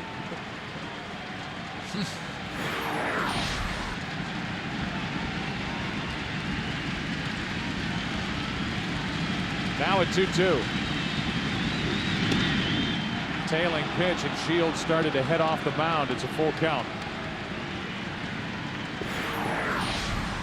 Shields thought he had him. Yeah, he drives that fastball in off the plate that works itself over the inside corner. With 2 out, 3-2 pitch. Breaking ball gets him. And he knew it. Shields doing his usual fine work. He snaps one off. Gets Pierzynski. What a pitch. Bottom of the 6th inning, Angels bat leading by 1. Bottom of the 6th inning, Angels bat up by a run, down by 2 games, and there's ALCS, and Erstad pops it up. Shallow right, and Dye is there for Chicago, 1 down. In the middle of the 5th, we had a chance to visit with Don Cooper, the pitching coach for the White Sox. Well, Don Cooper, you have your big horse on the mound, Jose Contreras. What do you see so far? Do you like what you see? Yeah, so far so good. He's throwing a lot of strikes, and that's what we always look for from him. Seems to be commanding his fastball pretty good, and when he does that, he's always in a position to throw his forkball. We talked to Ozzie, and he's not concerned, or at least he wouldn't admit it, about guys coming out of your bullpen haven't had work in so long. Are you concerned at all about that in a tight game? Not really. I mean, you know, the big concern was the other day with Garland getting 12 days. The bottom line is, however, you're going to have a lot of energy, and you got to harness that energy. And that energy is a good thing, and if you can harness it and drive it to the glove, it could be an unbeatable combination. Well, last question. Tell me how your pitching has been able to shut down Vladimir Guerrero. Quality pitches, you know, maybe we caught them at the right time, but, you know, that combined with our pitching staff and what they're doing with the amount of quality pitches, that's the key. Carl Everett's awfully playful down there, isn't he? Yeah, I wasn't sure who it was. That was Everett. Yeah, well, Widger's grabbing onto me, too. Well, thanks for your time. All right, guys. The playful side of Carl Everett came out in the 5th inning, and now with 1 out in the bottom of the 6th, it's a 1-2 count on Benji Molina. The White Sox pitchers have done a nice job of pitching Molina, staying away from him. This one is there to hit, and Molina hits it on a line to punch Sednick. 2 out. Let's go down to Chris Myers, who's standing in the rain. It's just drizzling slightly. I talked to Benji and Jose Molina before the game, and Benji's elbow is still bothering him, especially when he extends his arm when swinging the bat. He's wearing extra padding there, some Advil and a special wrap. But Jose told me that his mother called him from Puerto Rico last night, said she was mad at Jose and Benji, telling him, "You guys need to get on base. You need to score runs." Jose said, "Thanks, Mom." With 2 out and nobody on, here's Casey Kochman. And I'm sure that call could be made to Yadier Molina, the Cardinals' 23-year-old catcher, and the same message would be delivered that they need to get guys on base and get some runs. Reminds me when I managed in Tampa Bay, my mom would watch the ball games and call me and help me to manage after the ball games. Really? Pitching moves? Pitching moves, bunts. Back after this from your local Fox station.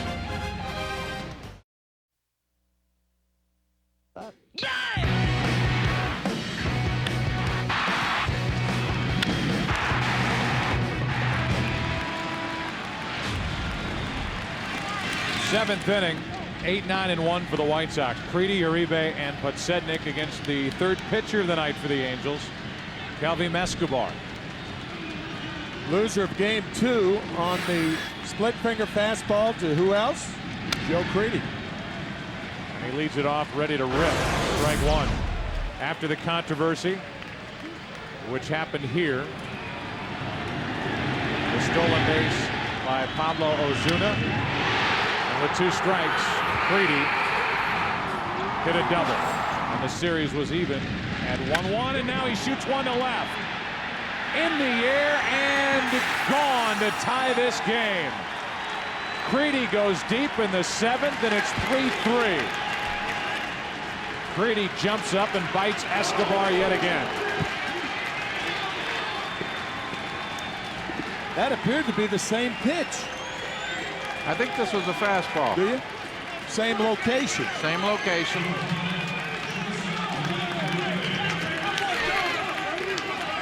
Wow. Creedy has tied it with his second home run of this postseason.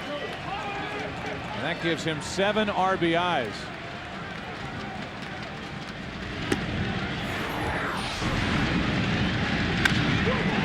That was a fastball. And that was pounded. Ooh. Here's a 1-0 to Uribe. 1 ball, 1 strike.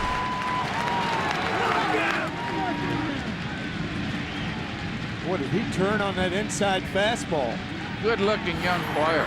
Getting better and better. Now Orlando El Duque Hernandez is getting loose for the White Sox as Uribe is in the hole 1 and 2. Shields went an inning and a third, all zeros except 1 strikeout. Escobar comes in and gives up a leadoff home run to Creedy. Now a 1-2. Uribe is gone. 1 away.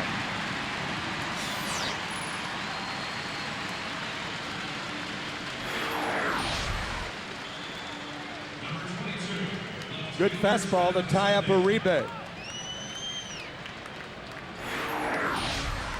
Now back to the top of the order for Chicago. Podsednik is up with Iguchi next.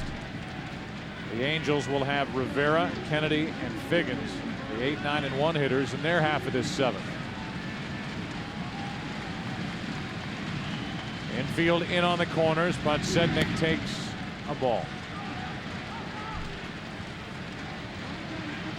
But Sednick gets on here. He can run on Escobar with that big leg kick.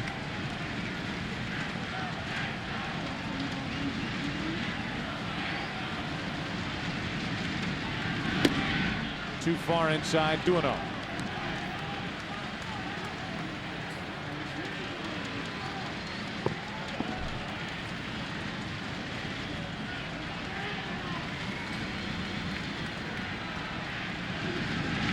Showing bunt, takes strike 1.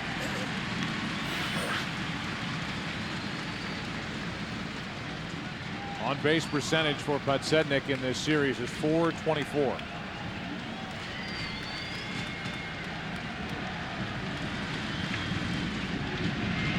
Not close, 3-1.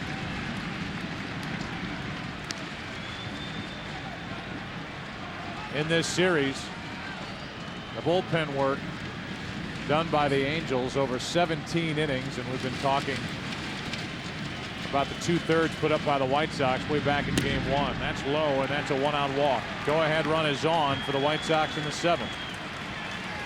Bud Black out to talk to Escobar. I'll tell you what was strange about that sequence was that 2-1 pitch. 3 fastballs ran the count to 2-1, and it looked like a splitter on that 2-1 count, and then he missed with the 3-1 pitch. I mean, Podsednik's a guy you've got to challenge and make him hit the ball. As you said, Lou, with the high leg kick, look for him to run. That could be part of the discussion right now between Black, Escobar, and Benji Molina. But Sednick working the ground around first base, trying to get some footing so he can run. Podsednik last night stole 2. Here's where the second hitter in the lineup, Iguchi, has got to have some patience and allow Podsednik to run if he chooses to.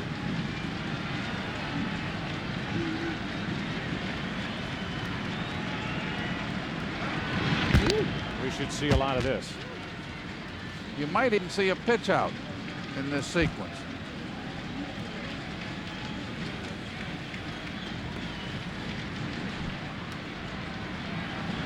Sednick trying to measure Kelvin Escobar.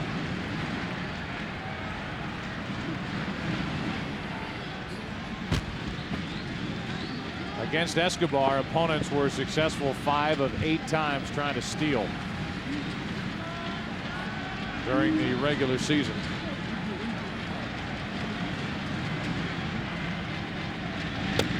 Fastball misses inside. I think Escobar's best defense, outside of the pitch out obviously, is holding the ball and ruining the base runner's timing.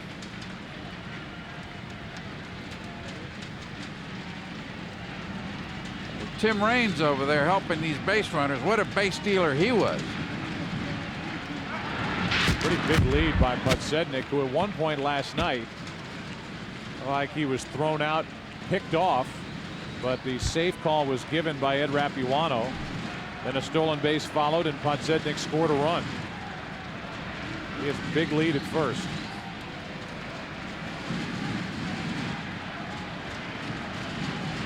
He's going, they pitch out. Molina's throw. Backed up by Kennedy, and even with the pitch out, Scott Podsednik steals second, and there's the go-ahead run with only one out in the seventh. Pitch out is right there, but a very poor throw by a guy who can throw well, but has not thrown well in this series. He tried to rush the throw.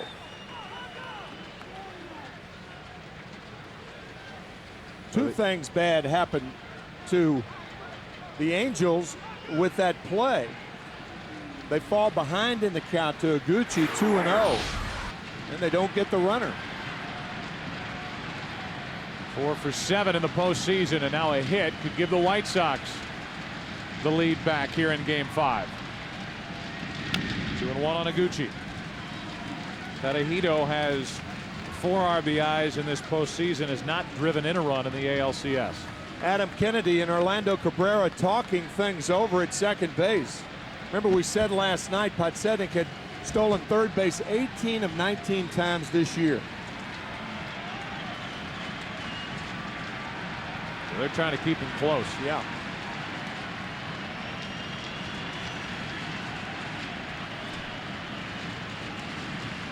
The 2-1 on the inside corner, 2-2.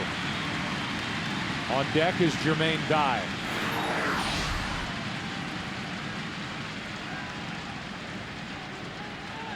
You can see why Iguchi didn't like that call.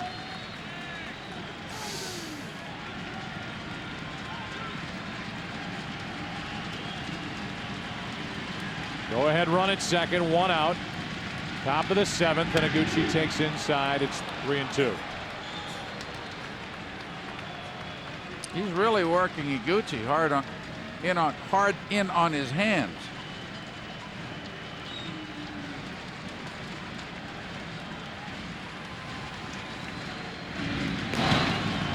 El Duque still getting loose in the bullpen for Chicago.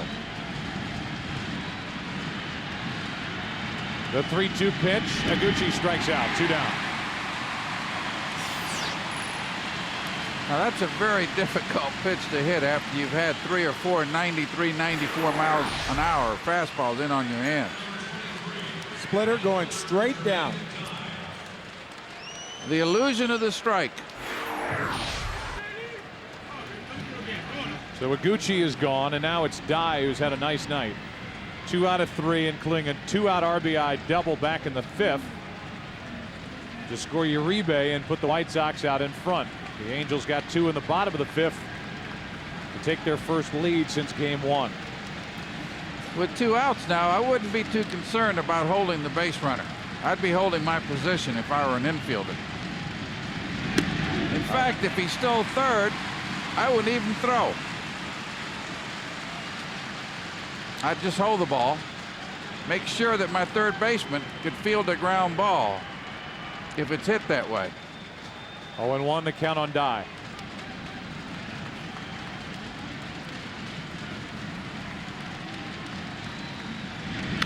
A pop up back behind the plate, out of play, strike 2. How many times, Timmy, have you seen a base runner stealing third? Third baseman covers the bag. Ground ball goes right through the third base hole.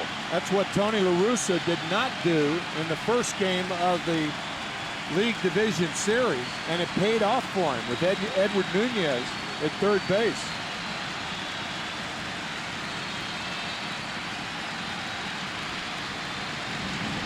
The 0-2. Dye strikes out. And the tag to end the inning. Joe Crede ties it in the 7th, takes Escobar deep. 3-3, game 5. Time to stretch.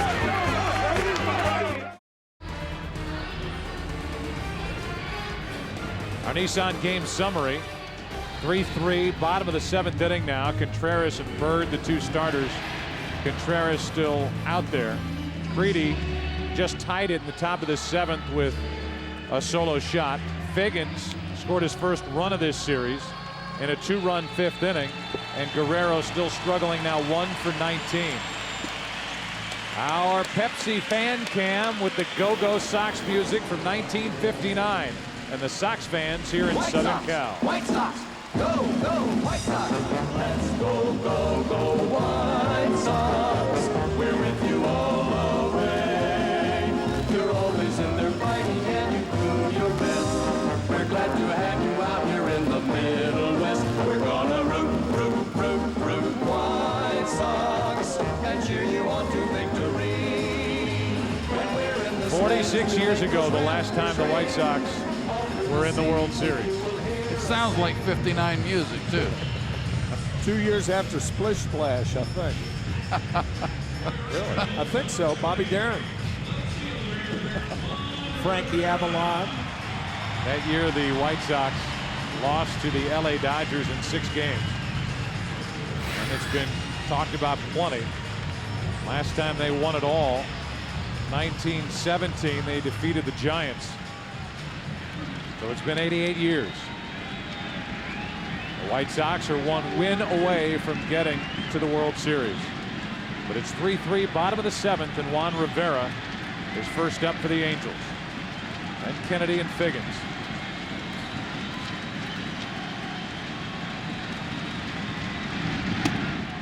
Ball 1 low. White Sox playing unusual defense with Creedy and Uribe.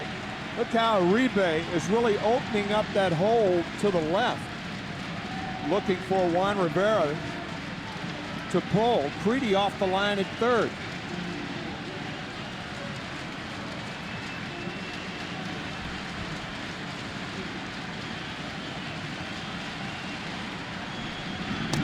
Two and 0.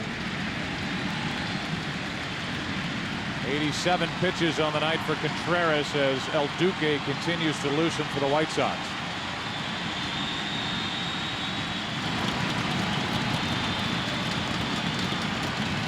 Rivera hit 15 home runs during the regular season. And he grounds to short right at Uribe. 1 out. And Kennedy, the number 9 man, who's been such a big part of the Angels' attack tonight, will step in.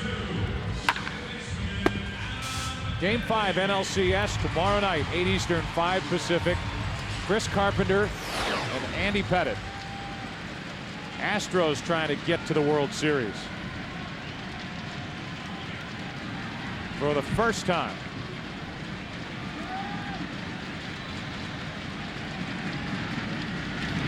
Kennedy, strike 1.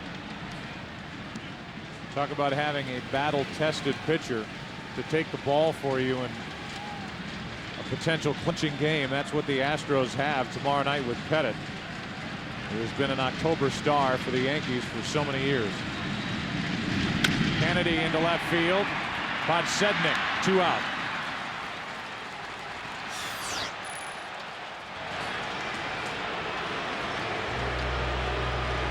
Yeah, Pettitte's been a big game pitcher.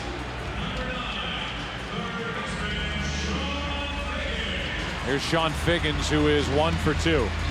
His biggest swing of this series came in the 5th. With his team down 1. Kennedy on. They put the hit and run on, and Figgins hit it down the right field line for an RBI double. And then scored after being moved over by Cabrera on a sac fly by Anderson. That lead was erased in the home run by Creedy in the top of this 7th off Escobar. Now Cliff Polite, Neil Kotz are getting loose for the White Sox. Hernandez sits down, 2-0. I would be taken here if I were Figgins. Contreras has walked 2. He does, and it's 2-1. White Sox in the 8th. We'll have Konerko, Everett, and Rowan. Part of their lineup. That's ball 3.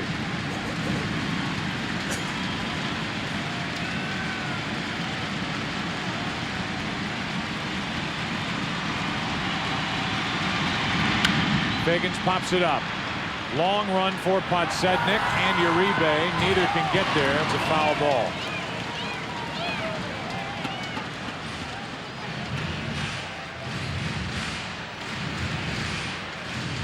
So Figgins has a life back to the plate with a full count. But Sednick was playing Figgins quite deep there. Still is. Probably too deep. Again, that off-fielder for a guy with not a lot of power the other way.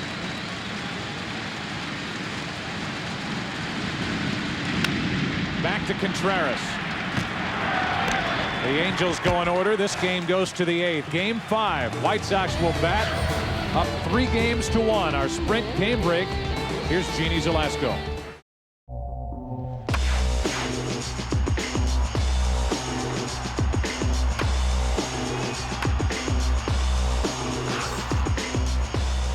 There's Konerko leading it off in the 8th. Tonight 0 for 3. 2 home runs in this series, both coming here at Angels Stadium. Games 3 and 4. First inning shots. 1 ball, 1 strike. There's a decision here for Ozzie if he gets on base, whether he'll pin trend for him or not. There are the career numbers for Konerko against Escobar. It includes a home run, but a 190 average. 1-1 pitch. That's to the right side and out of play, strike 2. We were talking between innings about what the Angels are going to try to do with Konerko. He's just missed a home run his last 2 at bats. In the 4th inning and in the 5th inning. Angels trying to come inside. He looked like he was guessing inside where that fastball, couldn't get around on it. That foul ball splattered some beer in the stands. Yeah. Konerko gets 2 points. 1-2 pitch. Just able to get a piece.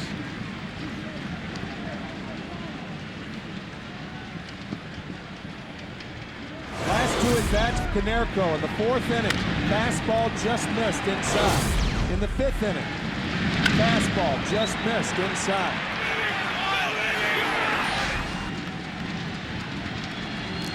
A little better swing at the second one, too. 1-2 pitch.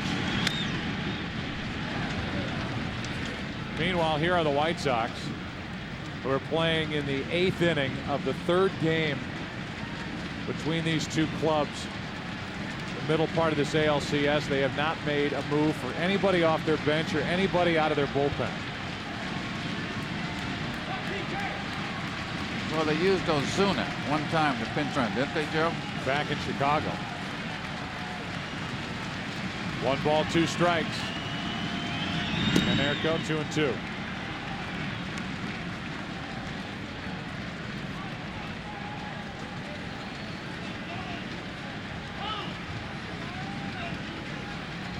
Konerko, Everett, and Rowan, 4, 5, and 6 hitters for the White Sox.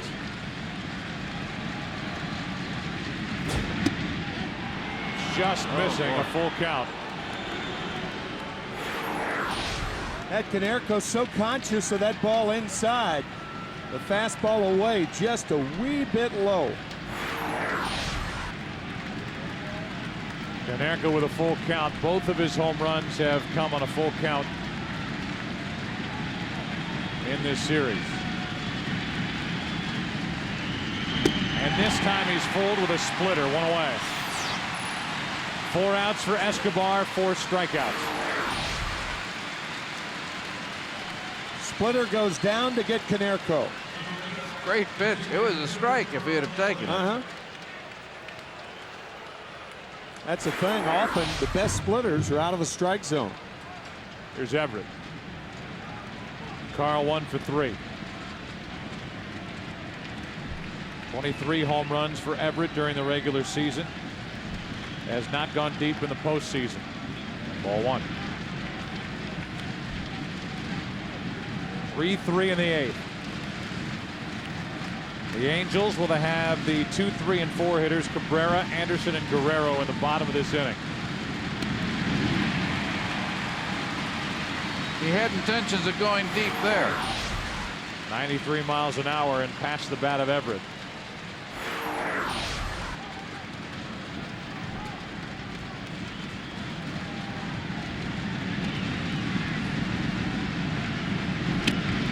Two and one.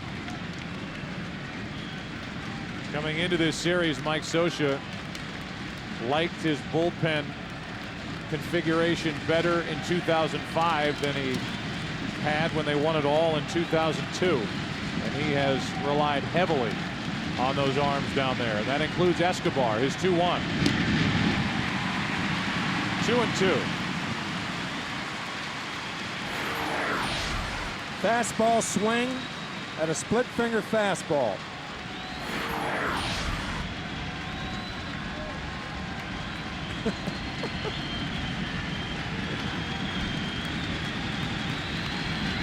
Another strikeout for Escobar. 5.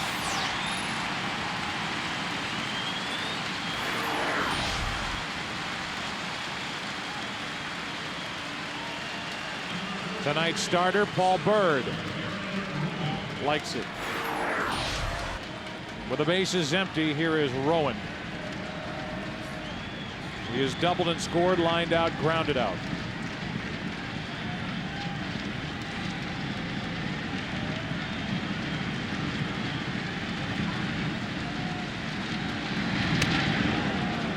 Ball 1.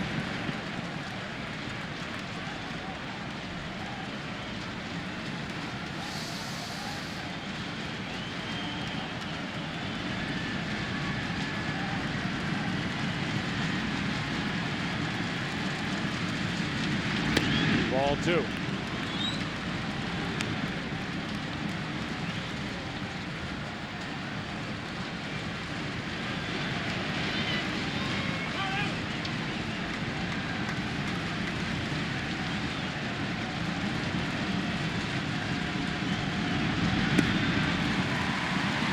Two balls and a strike on Rowan.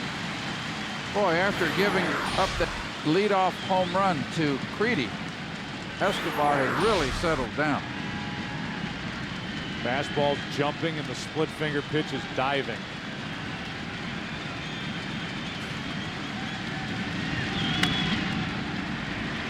Rowan can't get around on it. 2-2.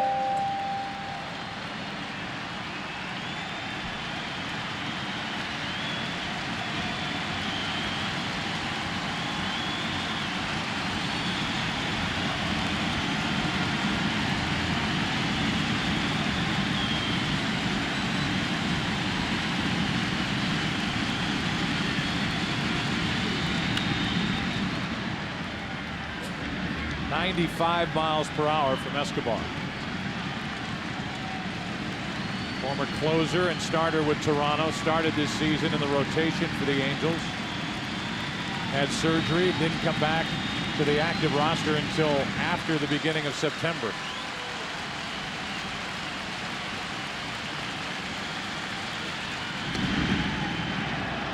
Full count.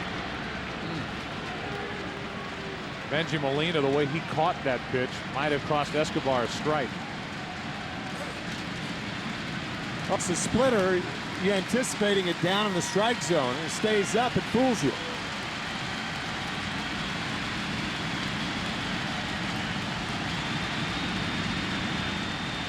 Boy, that's what you call a picture of concentration.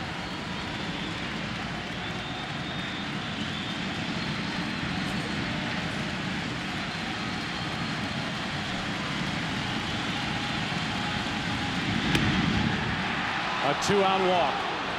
The go-ahead run is on with Pierzynski coming up. Second walk issued by Escobar. And Pierzynski, who homered last night, 0 for 2 with a bunt tonight. Well, Rowan with 16 stolen bases on the year is going to try Molina. Escobar's nemesis, Creedy, is on deck.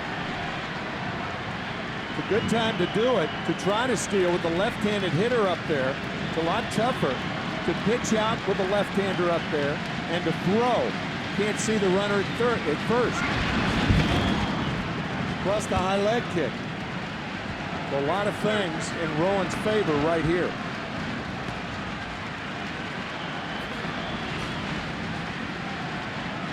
The White Sox with 5 stolen bases in this series. The shortstop will be covering here, so that shortstop hole will be open.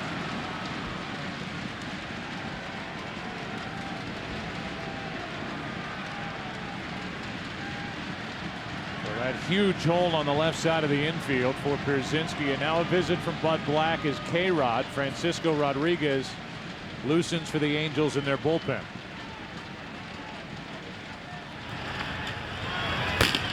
Bud's probably telling him, look, you've really got to concentrate on his hitter.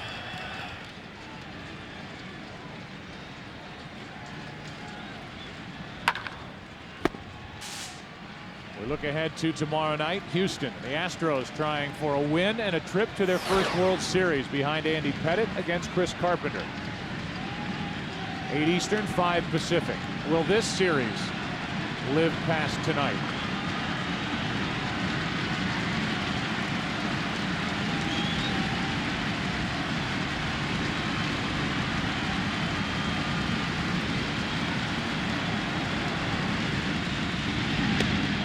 Ball 1 outside.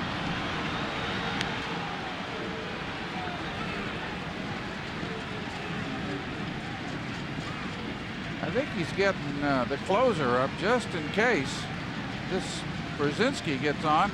The problems that Escobar has had with Creedy, I wouldn't be surprised to have that closer in the ball game. Rodriguez has not appeared since game 1.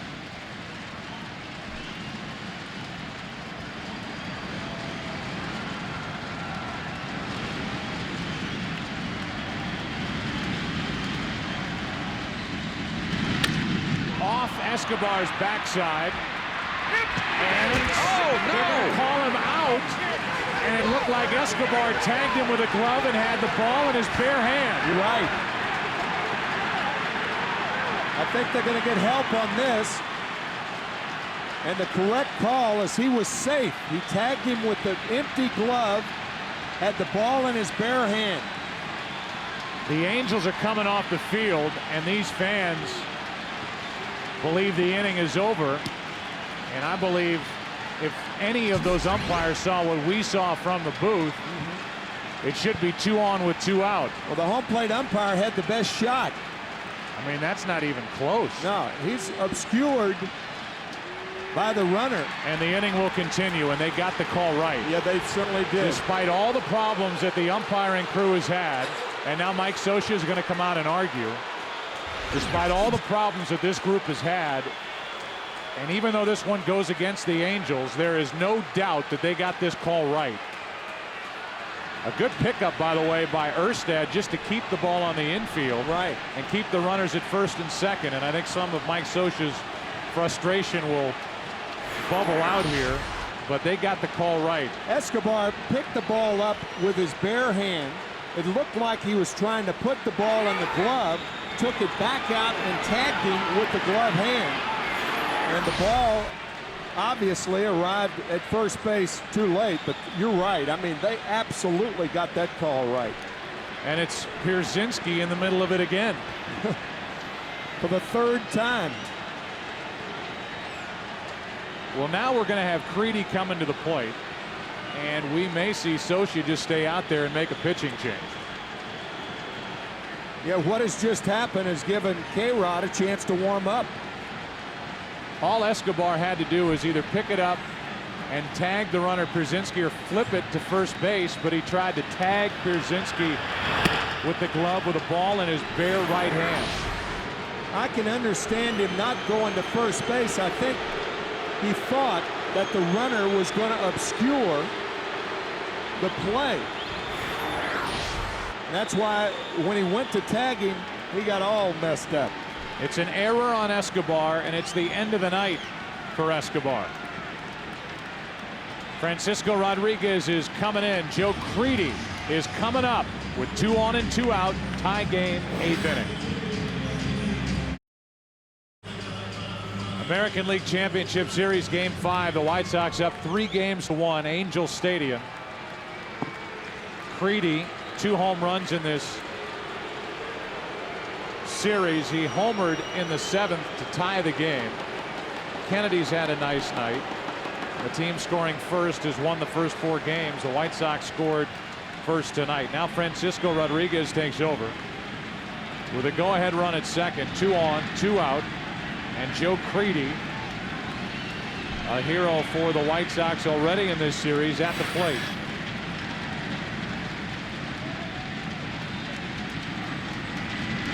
And Rodriguez, who has not pitched since game 1 on Tuesday night, deals low and away ball 1. And predictably a curveball. In the postseason, about 80% of his pitches have been curveballs. And with Creedy up there, a home run his last at bat. I wouldn't anticipate him going away from that pitch.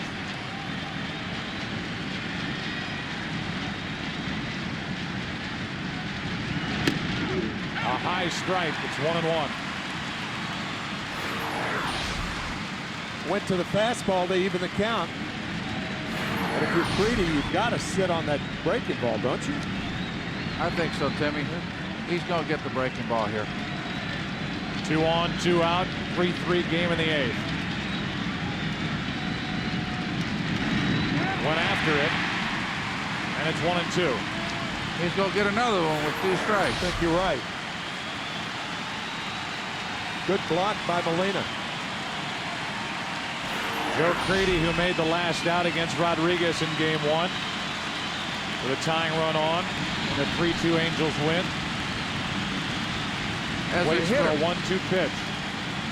As a hitter, you want to wait on this breaking ball and drive it to right center field if you can.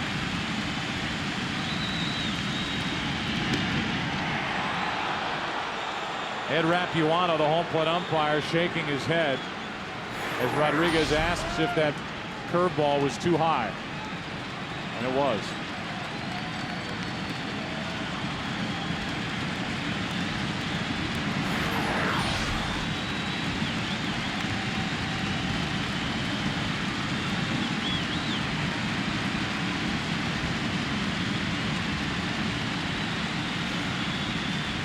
Rodriguez trying to bail the Angels out of an 8th inning jam.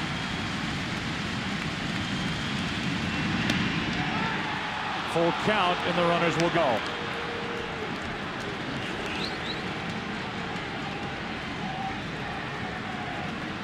Well, he missed with a 2-2 fastball. And again, if you're going to give up runs right here, you've got to give them up on your best pitch. And his best pitch in the postseason has been the breaking ball. That's exactly what Benji's out there talking to him about. Right, yep. And if the Angels are going to go down here in game 5, they're going to go down with their best on the mound. Right. And that's Rodriguez.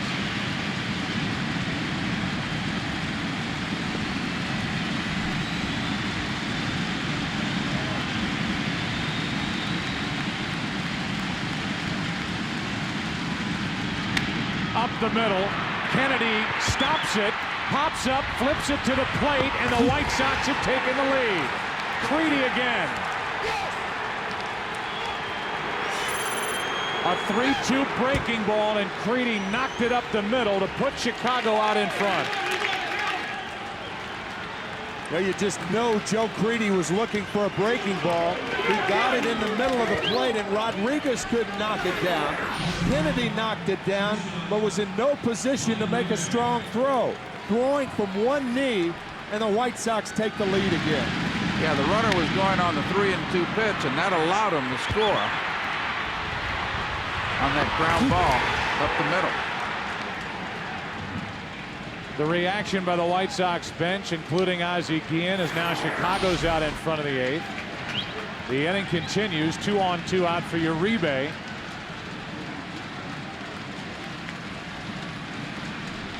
And Creedy has delivered again for the White Sox. If you want to talk about Nerco's power in the first 2 innings, or the first inning of the last 2 games, that's one thing. And the starting pitching by the White Sox, that's certainly another. But Creedy has come up for this White Sox team and made the most of his chances against the Angels. Ball 1 from Rodriguez. Creedy won game 2. He tied this game last inning. And now his infield hit puts Chicago back in front.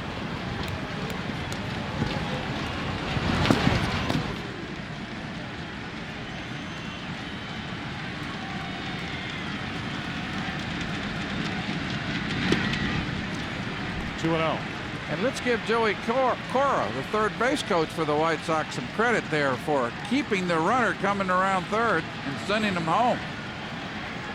Because the base runner is going to get the cue from the third base coach in that instance.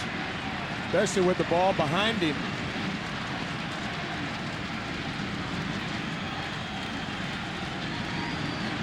Two on, 2 out, a 2-0 pitch to Uribe. 3-0. Now it's Neil Kotz, the left-hander, and Bobby Jenks, the closer, the right-hander, getting loose for the White Sox in their bullpen.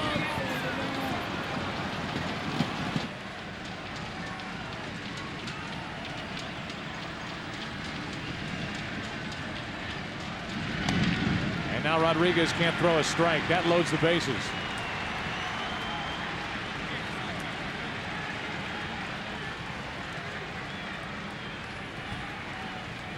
A hit and a walk to greet Rodriguez, and the bases are loaded for Podsednik, who's walked twice. You think of how this inning was so close to being over for the Angels with that play off the mound on the ball hit by Pierzynski. But the tag with the empty glove by Escobar keeps the inning alive after the initial out call. Then the pitching change, the RBI infield hit by Creedy to put Chicago out in front, and now the walk to Uribe to load the bases with 2 out for Podsednik.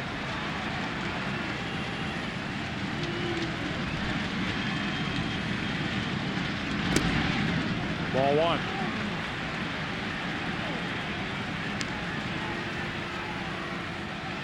Big bats coming up for the Angels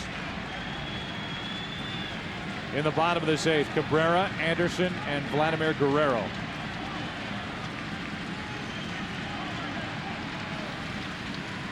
A 1-0. 1-1.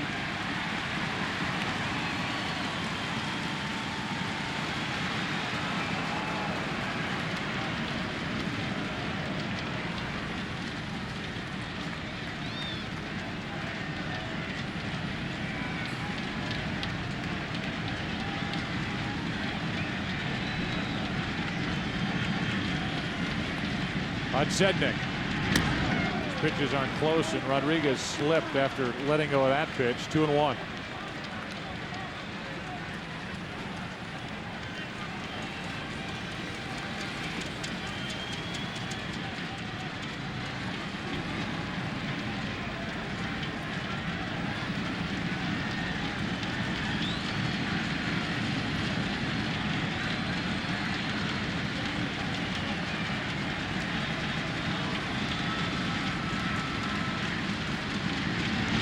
Podsednik claps it up behind the plate, and it will get back and out of play. 2-2. Creedy has driven in 3 of the 4 runs tonight. He's down at second. He's got Uribe at first. Pierzynski at third, 2 out. And a 2-2 pitch coming to Podsednik.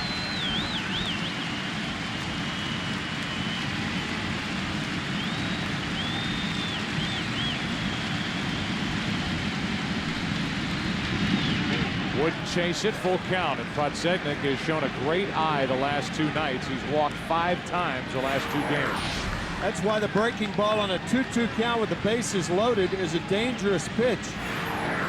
Going down and out of the strike zone. Now he's got to throw the fastball. That's the pitch that he has consistently gotten over.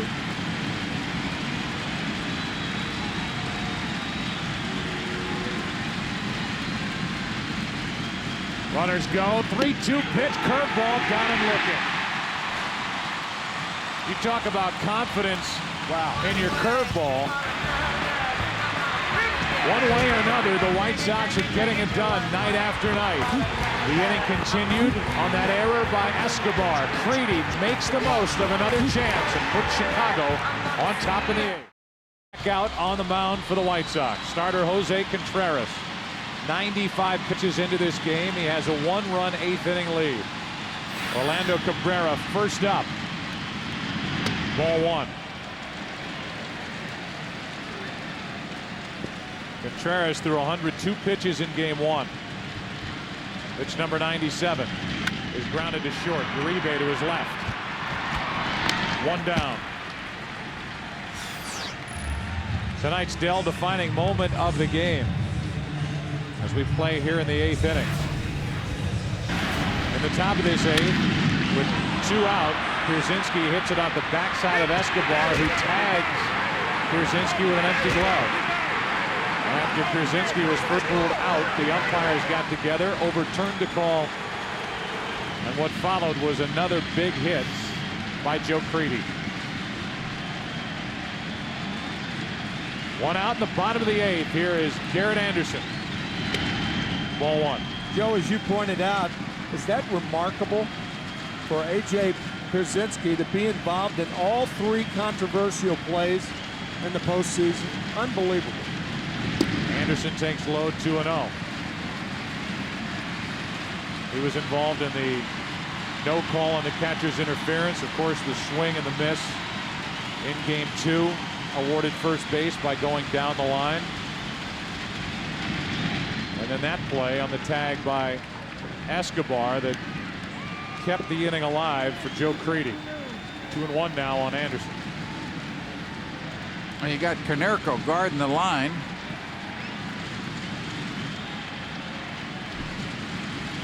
Third baseline is wide open for Anderson, who's up on the count, 2 balls and a strike. On the outside corner, 2-2.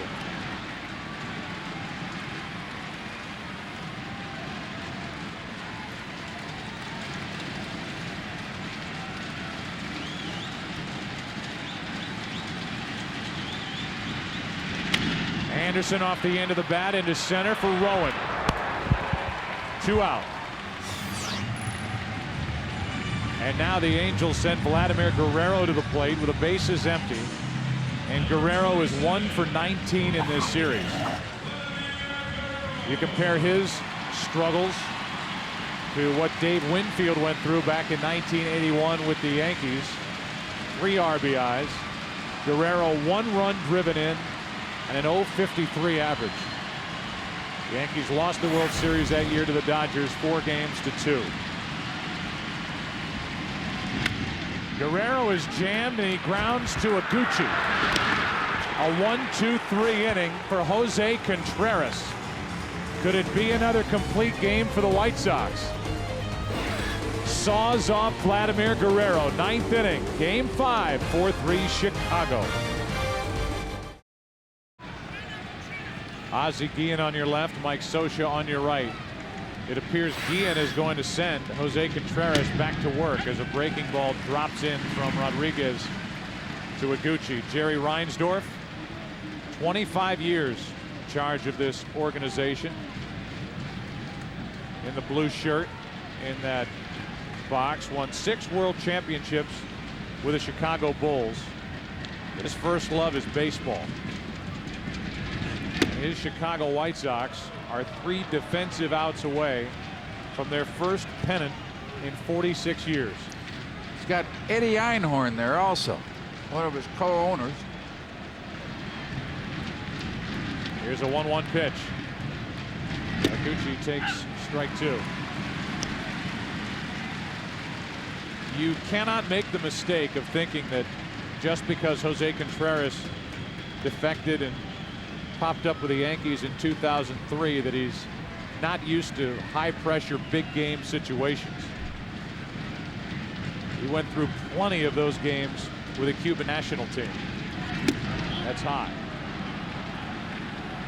The history of Caribbean baseball dates back as far as baseball here into the mid 19th century. And those games are as important to the folks in Cuba and in the Caribbean as baseball is here to us. A lot of national pride at stake. And as we mentioned earlier, as part of the Cuban national team, Contreras 117 wins, 50 losses, and a 2.82 career ERA. And the bullpen once again is quiet for the White Sox. And a leadoff walk from Rodriguez. Leadoff man is on. Fans, we ask you to join Major League Baseball in our efforts to rebuild the Gulf Coast. Support Habitat for Humanity by calling 1-800-HABITAT or logging on to MLB.com or Habitat.org. Second walk handed out by Rodriguez, who looks like he's overthrowing everything. Here's Jermaine Dye, 2 for 4. He's been throwing so hard, he's spinning around on the mound after releasing it. A check on Iguchi.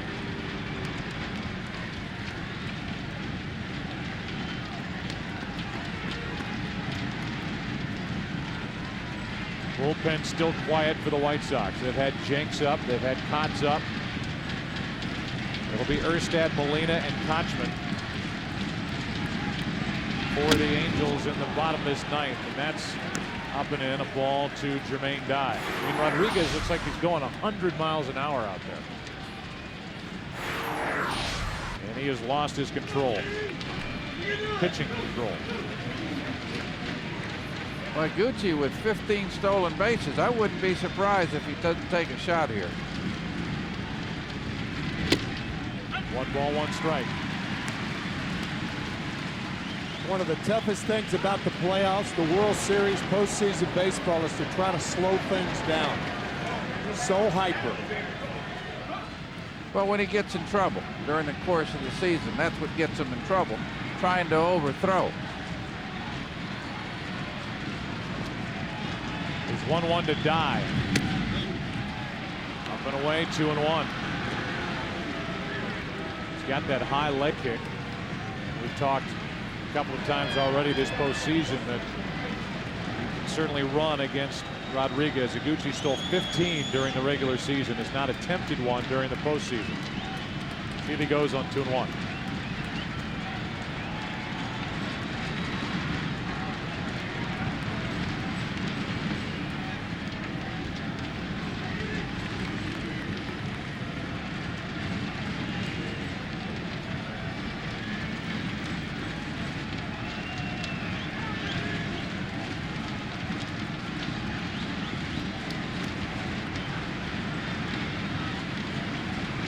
Iguchi is running. The pitch low, the throw down, sails and safe as the ball trickles away. Umpire called him out, but the ball wasn't even in the glove of Kennedy.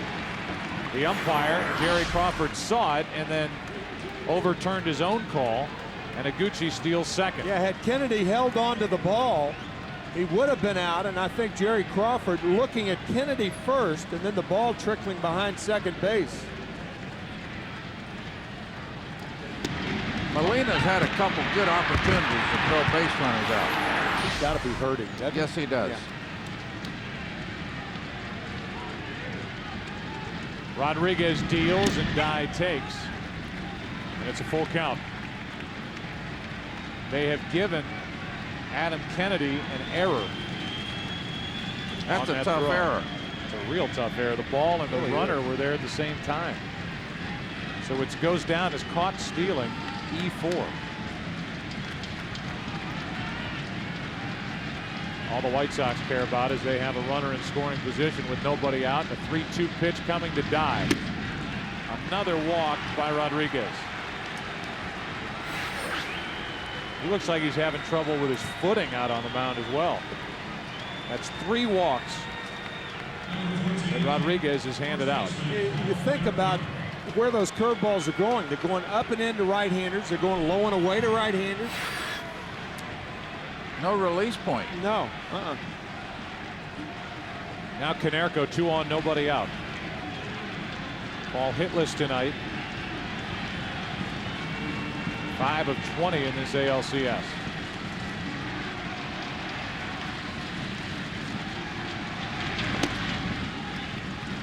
Ball 1.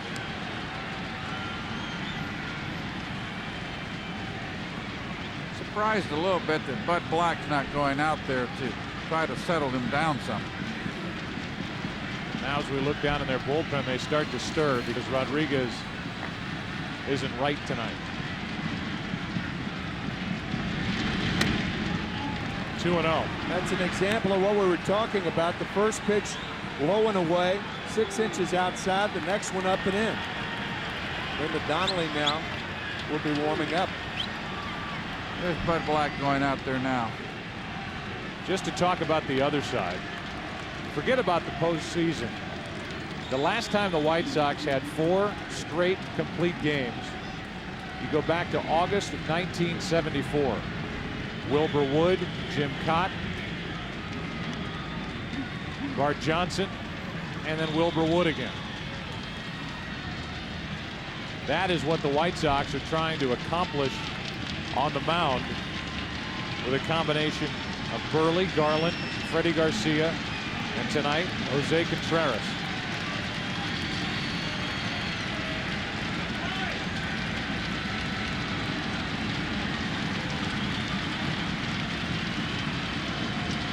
Here's a 2-0 pitch. Konerko hits it deep to right. Back is Guerrero at the wall. It's off the wall. Aguchi will score. Dye is held at third, and it's a 2-run White Sox lead.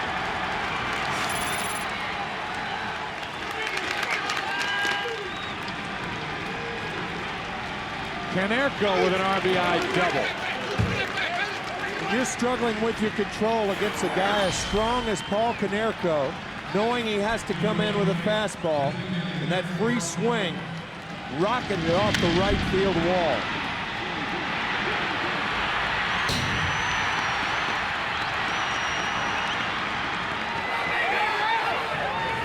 First base open here. I'd be careful to Everett.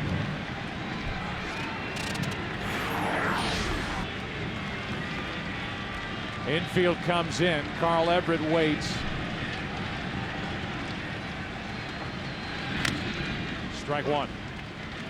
Yeah, I guess the case against that, Lou, would be, he's so wild out there. If you end up pitching around Everett, then you have the bases loaded again. Well, you've got Donnelly warmed up in the bullpen also. Yeah. That foul tip caught Molina. And he shakes out his left hand. Ed Raduano, the home plate umpire, gives him time. It's a cool, obviously wet night in Anaheim.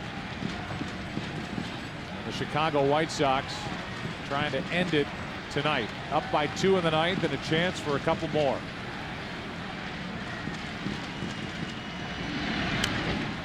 Lou, you and I were talking prior to the bottom of the 8th that after that long layoff and Contreras sitting for as long as he did in the top half, you could certainly understand if Guillen went to the bullpen. He sent Contreras back out there. Now here we are again with a long top of the 9th. And action starts for the White Sox in their bullpen now.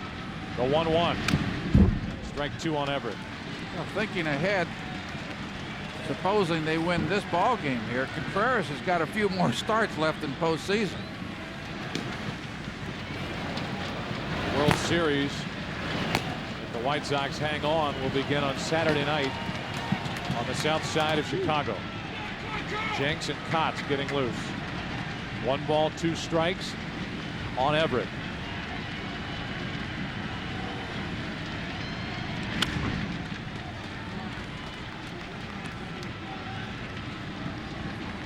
The White Sox doing damage against this vaunted Angels bullpen.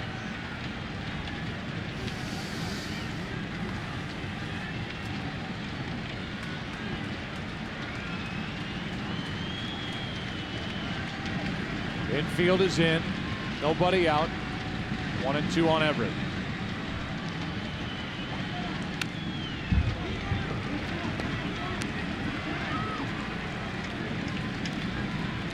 Escobar ended up going an inning and 2/3.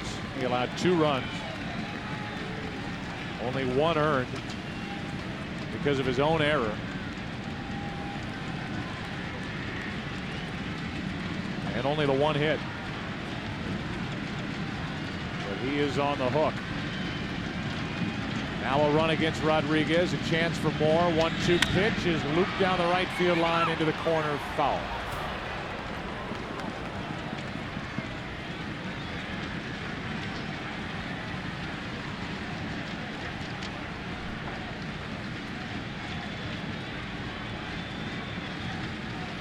Is tonight the night that White Sox fans have been waiting for?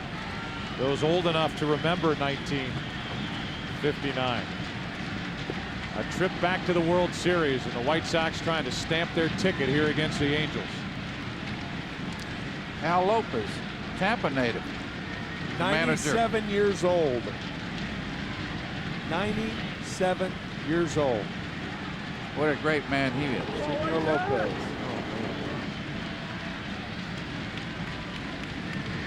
Manager of that go-go Sox team, and now the pitch in the dirt, throw down to first. 1 away. Rodriguez is trying to keep this within reach. It's 5-3, second and third, 1 out, and Rowan coming up.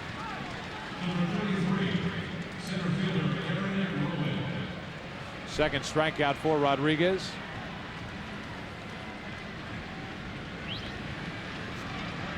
Dye the runner at third. Canerco with an RBI double in the inning is at second. And the Angels will stick with Rodriguez.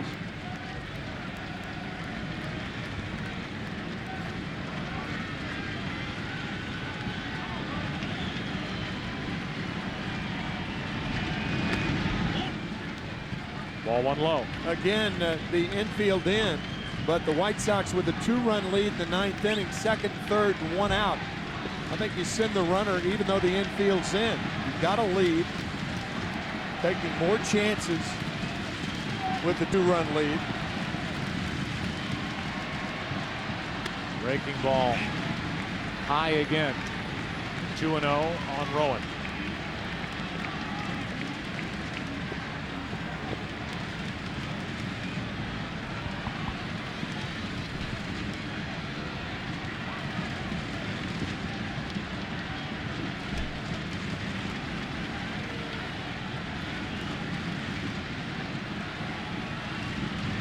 On 2-0. In the air to right, Vladimir Guerrero. Jermaine Dye tagging. The throw by Guerrero to the plate. Up the line. Another run. Out at third. The inning is over, but the run counts. Dye crosses the plate before the out at third, and it's a 3-run lead for the White Sox going to the bottom of the 9th inning. 3 outs away from an American League pennant.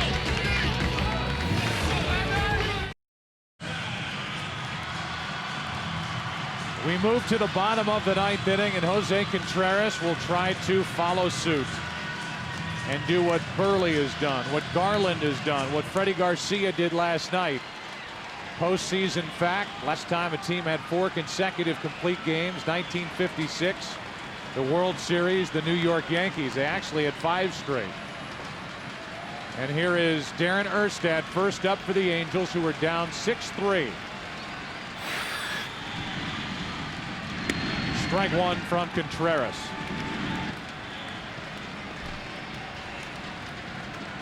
Rain continuing to fall.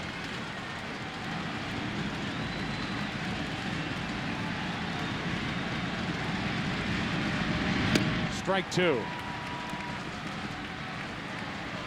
The White Sox streak of 46 years between pennants is the second longest for their crosstown rival, the Cubs, who have gone 60 years. 60 years and counting since the last time they were in the World Series in 1945. Jenks and Kotz still getting loose. 0-2 is the count on Erstad. Once again, this is the 5th game of this postseason series in only 2/3 of an inning by the bullpen. Chopper to short, tough play. Uribe, what a good play by the Chicago shortstop. Not only on the overspin hop, but the quick release.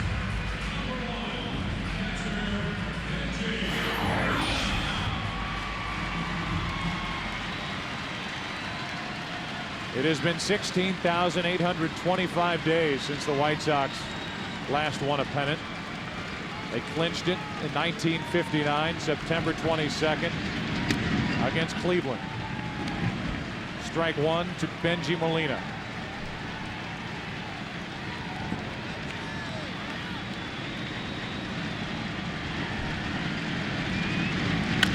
Strike two to Benji Molina.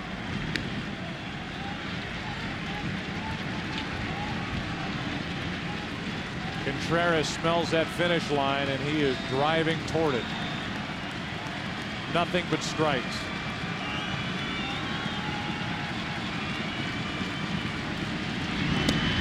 Until now, ball one.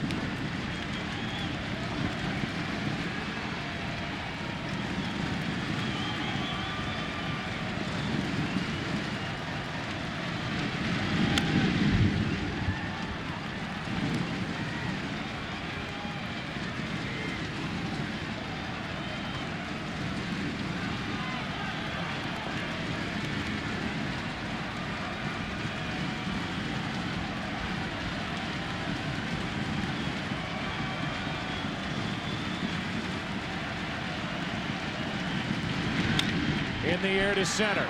Rowand is there. One out away are the White Sox. White Sox, go! September 22nd, 1959. White Sox. And the clincher against the Cleveland Indians. You're always in there fighting and you Manager Al Lopez. We're glad to have you out here in the Middle West. We're gonna Tampa native, 97 years old. They haven't been dancing like that on the South Side, celebrating a pennant since that year, 46 years ago. Casey Kochman, the last hope for the Angels to try to extend this game. Louis Aparicio was in that shot, a good friend of Ozzie Guillen from Venezuela. American League MVP that year, Nellie Fox, Cy Young Award winner, early win. Ground ball to first. The White Sox have won the pennant.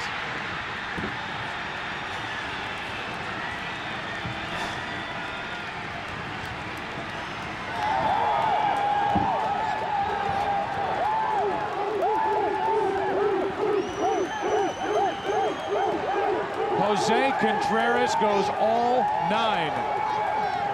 And the White Sox are going to the World Series.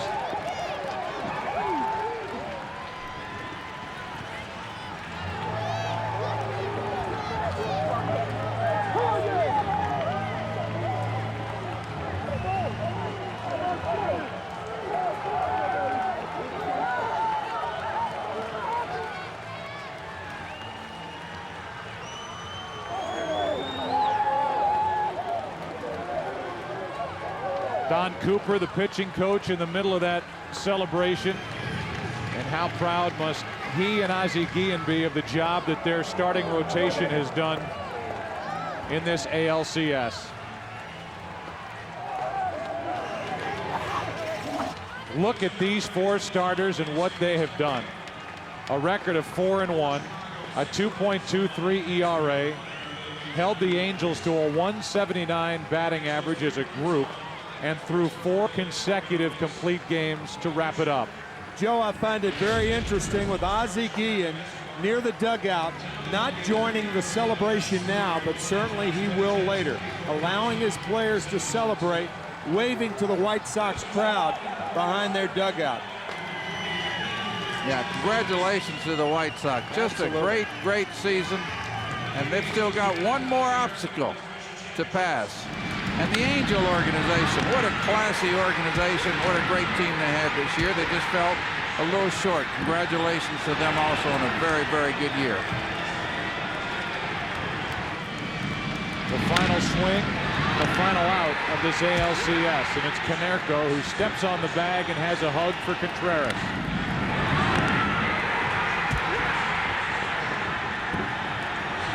41-year-old Ozzie Guillen. Venezuelan-born manager is taking the Chicago White Sox to the World Series for the first time since 1959. Congratulations to Jerry Reinsdorf. It's off to the Fall Classic.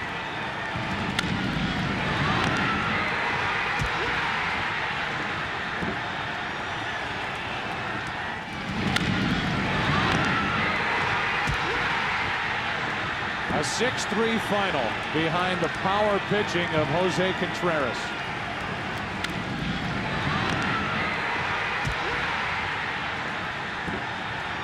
Our Chevrolet player of the game.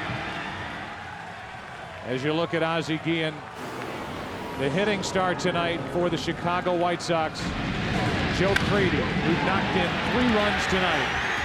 And in recognition of his outstanding play, Chevrolet will make a $1,000 contribution to Boys and Girls Clubs of America. Chevy, an American revolution. Crede tied it in the 7th and put the White Sox on top for good in the 8th. And let's go down to Chris Myers. Carl Everett hugging Scott Posendik. Chicago weather. Scott, you just won the ALCS. You're not going to Disneyland. You're going home for the World Series. Congratulations. The Chicago White Sox are going to the World Series. I love every one of those guys behind me. I love every one of them. From day one, we went out and battled, gave it up to everything we had. Heart, character, that clubhouse is full of it. The starting pitching, tremendous. The timely hitting, good defense. Our pitching has set the tone for us from day one. They don't have words to describe what our starting staff has gone out and done this series. They have set the tone for us from day one.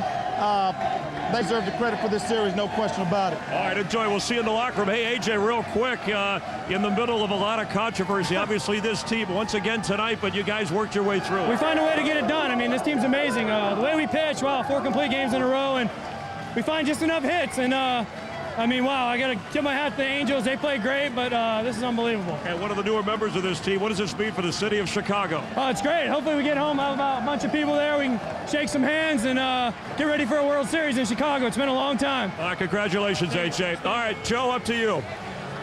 All right, Chris, thank you very much. Joe Crede in this ALCS hit .368, drove home 7 against the Angels. And riding that phenomenal starting pitching, off go the White Sox to the World Series. Congratulations, Ozzie Guillen.